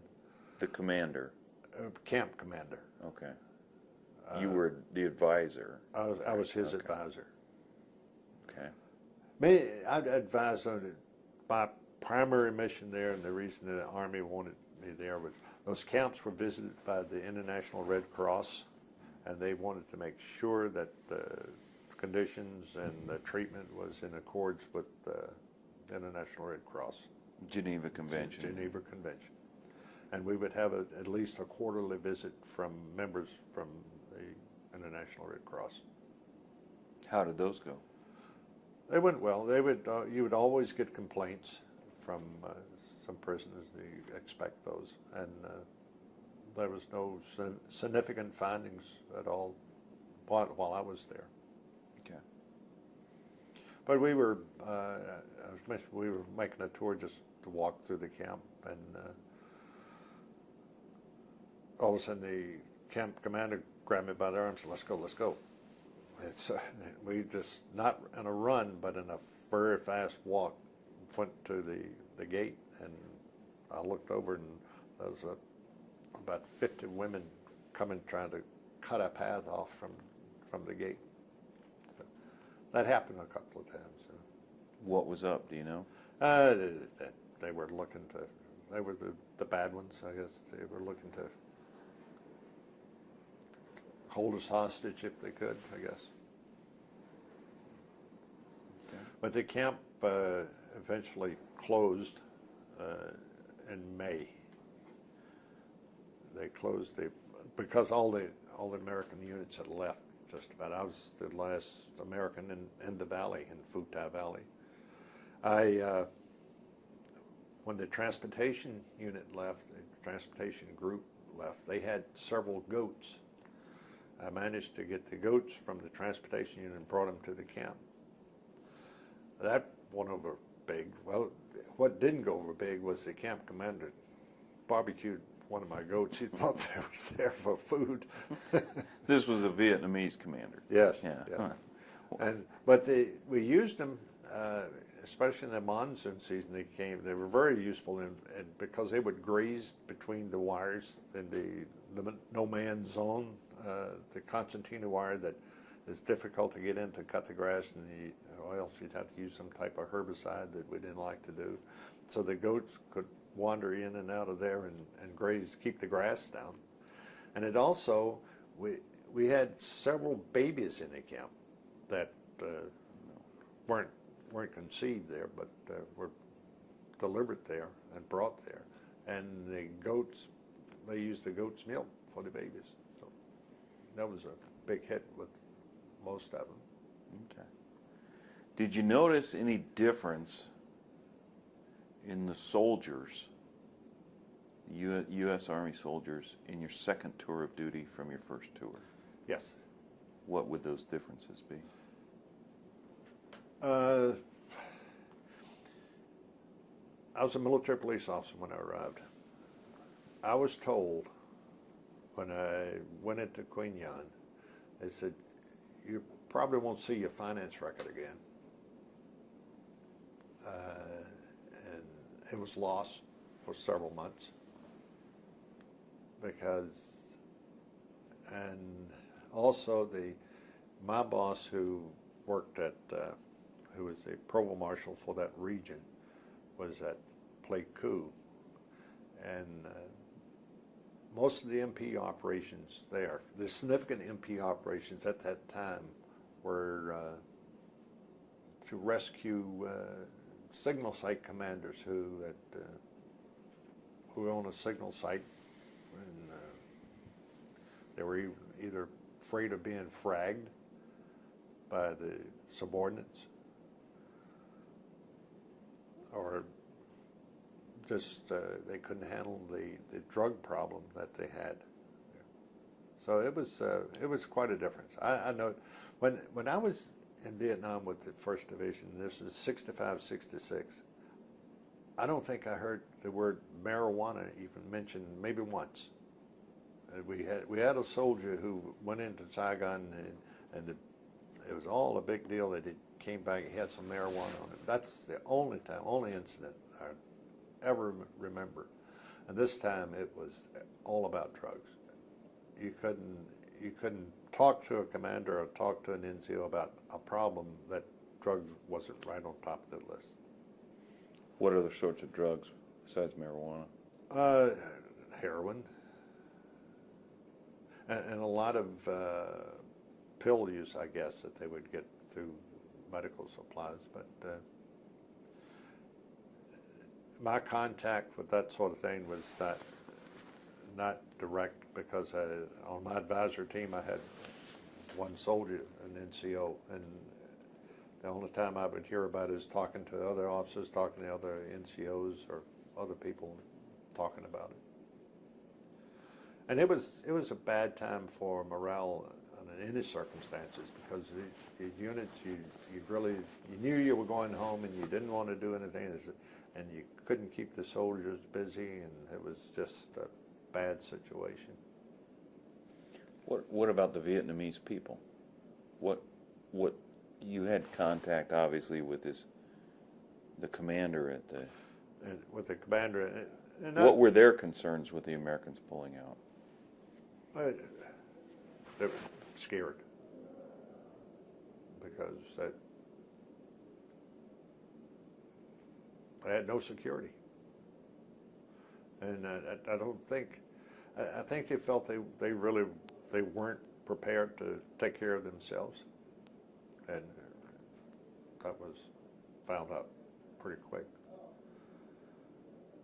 But I enjoyed that tour from the aspect of getting out in the civilian populace. The commander and I would go out to various Vietnamese restaurants in town and for dinner or for lunch. And that was different. Different from eating sea rations the first time I was there. You able to use your French to your advantage? Well, yes, it came in handy a few times. When you came back, what other sorts of postings did you have? Well, when the camp closed in May, my rotation date to go back to the States was in September. So I was kind of hoping for an early departure. That didn't come. I was sent to Phu Quoc Island, the central prisoner of war camp on an island off the coast of Vietnam that had 30-some thousand prisoners. I was an advisor to a battalion commander, Vietnamese battalion commander. Essentially the same thing I was doing at the female PW camp, but this was a much larger advisor team. We had a full-scale advisor team, because each battalion had a major, maybe a captain sometimes, and our senior advisor was a lieutenant colonel. We had a sergeant major and maybe a dozen NCOs and officers. So we had a large advisor team, and we stayed kind of in our own little enclave on the island. My counterpart was very smart, intelligent, a smart military man, Vietnamese, and a lot of it was self-taught. Visiting officers would come in and ask him when was he at the American Command General Staff College. They just assumed from his briefings and all that he had been to. He says, "I've never been." And he had never been to any U.S. military school.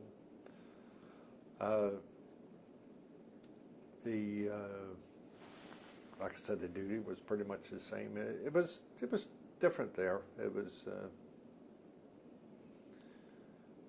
wasn't boring. It was, which it could be, because you're kind of doing the same thing day in and day out. So I had one kind of interesting encounter there with the counterpart. We had a miscommunication. I thought that he thought he invited me to meet with one of his friends visiting from the mainland, a non-Vietnamese Army officer, and I didn't know about it. And I had gone back down the mountain to a base camp, and I'd gone to the mess hall, which was run by the Navy, and it was a regular military sitting and feeding. And I remember we had a great big pasta spaghetti for dinner, and I'd eaten the spaghetti, and I'd gone back to my room, and I was sitting there, and he bang bang knocked on the door.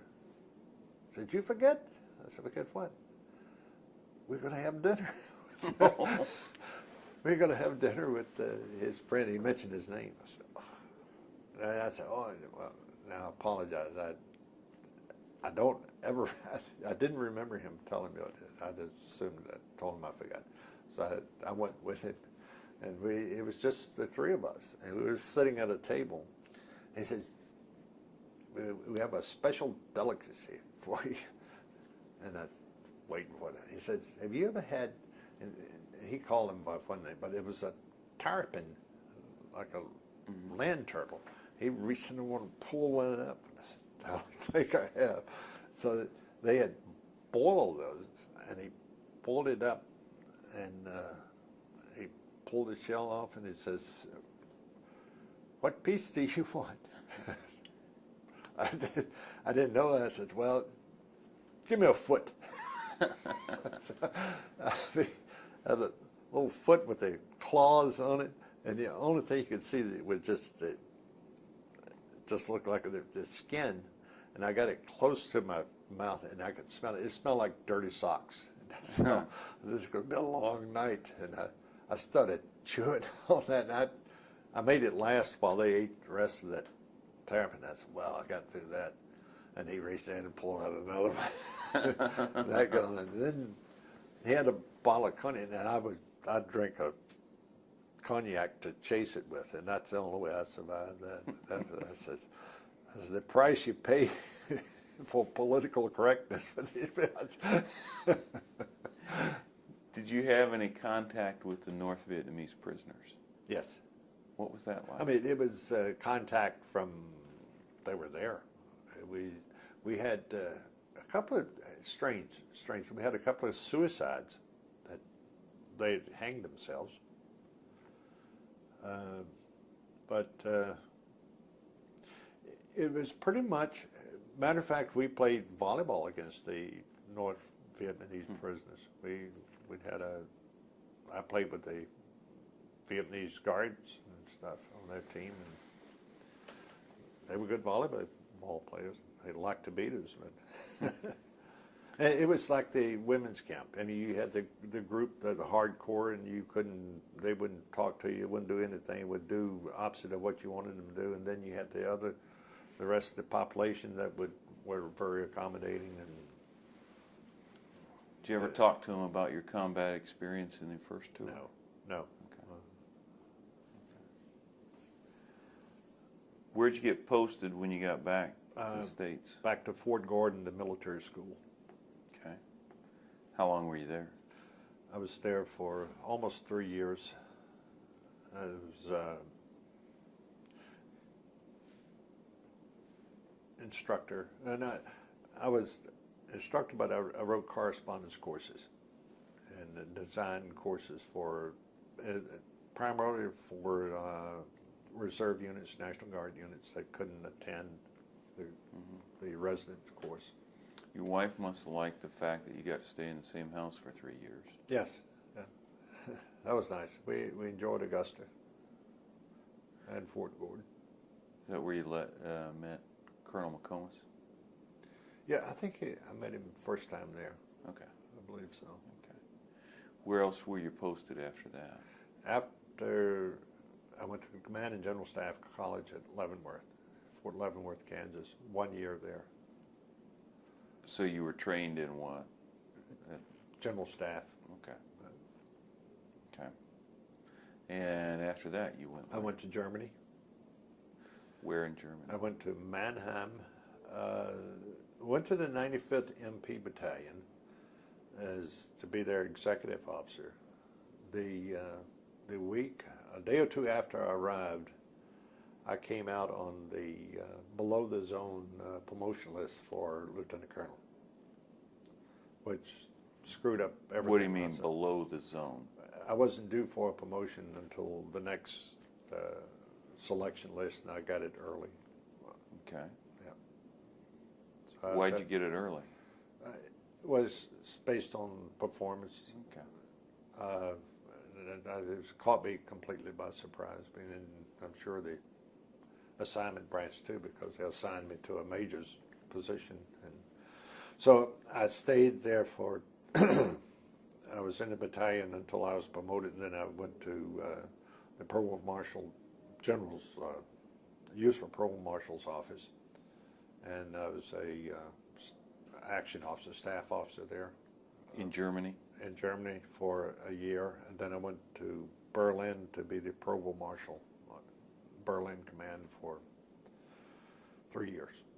What does a Provost Marshal do? It's like you're the chief cop, you're the chief security, chief policeman.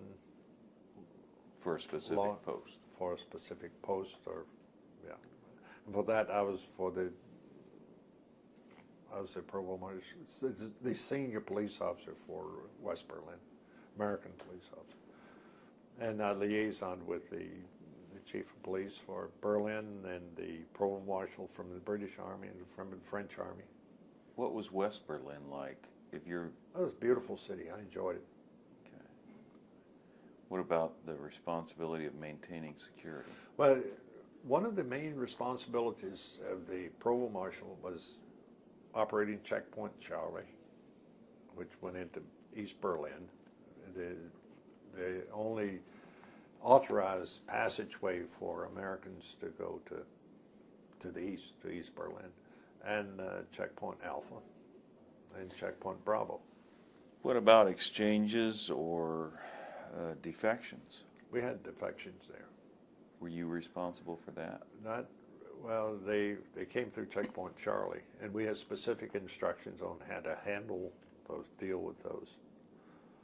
What did you guys do with them? We, when a military policeman, when they coming through the checkpoint, would suspect that there was a defector or someone, they would be hidden in a car or a vehicle.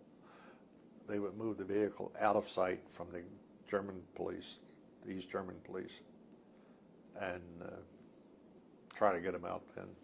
And then we'd turn it over to the embassy folks. You were the Provost Marshal at West Point? Yes. What was that like? That was different again. How so? Well, it was, the Provost Marshal of Berlin was a choice assignment, and so was the Provost Marshal at West Point, was considered a choice assignment. We had 50-some 06s, full colonels who were professors, in addition to the other ranks that were also professors there, instructed at the school. These were kind of permanent professors when I say, when I single out the 06s or the full colonels. And when I arrived there, I was told, I said, that, well, you'll have 50-some full colonels telling you how to do your job. Well, not quite that many, but there were some who were quick to tell me how to do my job. But I enjoyed it. It was a political in the sense that, you know, you were into academic environment. It was like a large university at West Point, and it was also like a huge museum because people visited that as a museum of historical significance. And it was also an army post, so you kind of had several hats you had to wear, and you had to know how to walk in each one of those. So I enjoyed that. It was never a dull moment. Like Berlin, it was lots going on, and it was, of course, you have the football and the athletic events and the Army-Navy game, which was always big, but it wasn't at West Point. But that was we had the mules that you'd have to be aware of. Although that was a cadet responsibility to take care of the mules and secure them, but ultimately, if they disappeared, it was. Now, why would those disappear? They did a couple of times, but no, once. But Navy students? no, this was. I think it was VPI, the VMI students. Yeah. VMI came up and got your mules. Yeah. So that was. I didn't think it was a big deal, but a lot of people thought it was big. They brought them back. What were the students like at West Point? Oh, the cadets? Yes. Oh, I should. the cadets weren't a problem, but because it was difficult to, not difficult, but you had to train your MPs how to deal with cadets, and versus coming from a different environment, a large, strictly military post environments where you're dealing with different offenses than you would be dealing with cadets. Were you still? The cadets were pretty much self-police, though. Were they still? Was it still an all-male? No, it was integrated female. I think they started that back in 74, 75, I believe. What did you notice about attitudes about that? This is accepted. The old line was fine with it by that time? As far as I know, yeah. It was going to happen, yeah. Okay. And as far as traffic is concerned, it was a military police responsibility, and of course West Point is kind of on a mountainside. It goes down to the Hudson River. No traffic lights, and it probably never will be a traffic light on West Point. So you use manpower. You have deploy MPs to run TCPs and parking for football. And my first year there, I think it was maybe it was the first game. It was the first game. I think it was. Parking for football games was always an issue, and the weather conditions, bad weather, lots of rain, then there's certain areas you couldn't park, so that would create more problems with finding places to park all the cars. So I had the operations officer, who was a captain. He briefed me on the parking for the game coming, and it was raining that week, so we was expecting to have a problem. We couldn't park a certain practice field. So he had briefed me on what the chief of staff was going to look for and ask before I went to the meeting. So I walked into the meeting, and sure enough, he says, "Well, where you going to park this?" I said, "Well, we're going to park up in A and B." See, he turned to one of the guys in there, another colonel in there with him, and said, "See, I told you so." And then he started hammering, "Why can't you can't park?" I said, finally he said, trying to lighten the thing, I said, "Sir, I know one place we can park." He said, "Where's that?" I said, "We can park in the Army end zone. They're not going to use it." And that was received how? Not too well.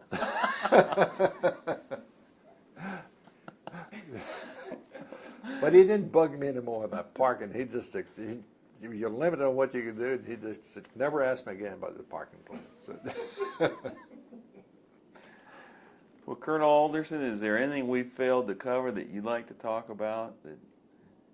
I don't think so. I probably covered a lot more than you wanted to hear. So.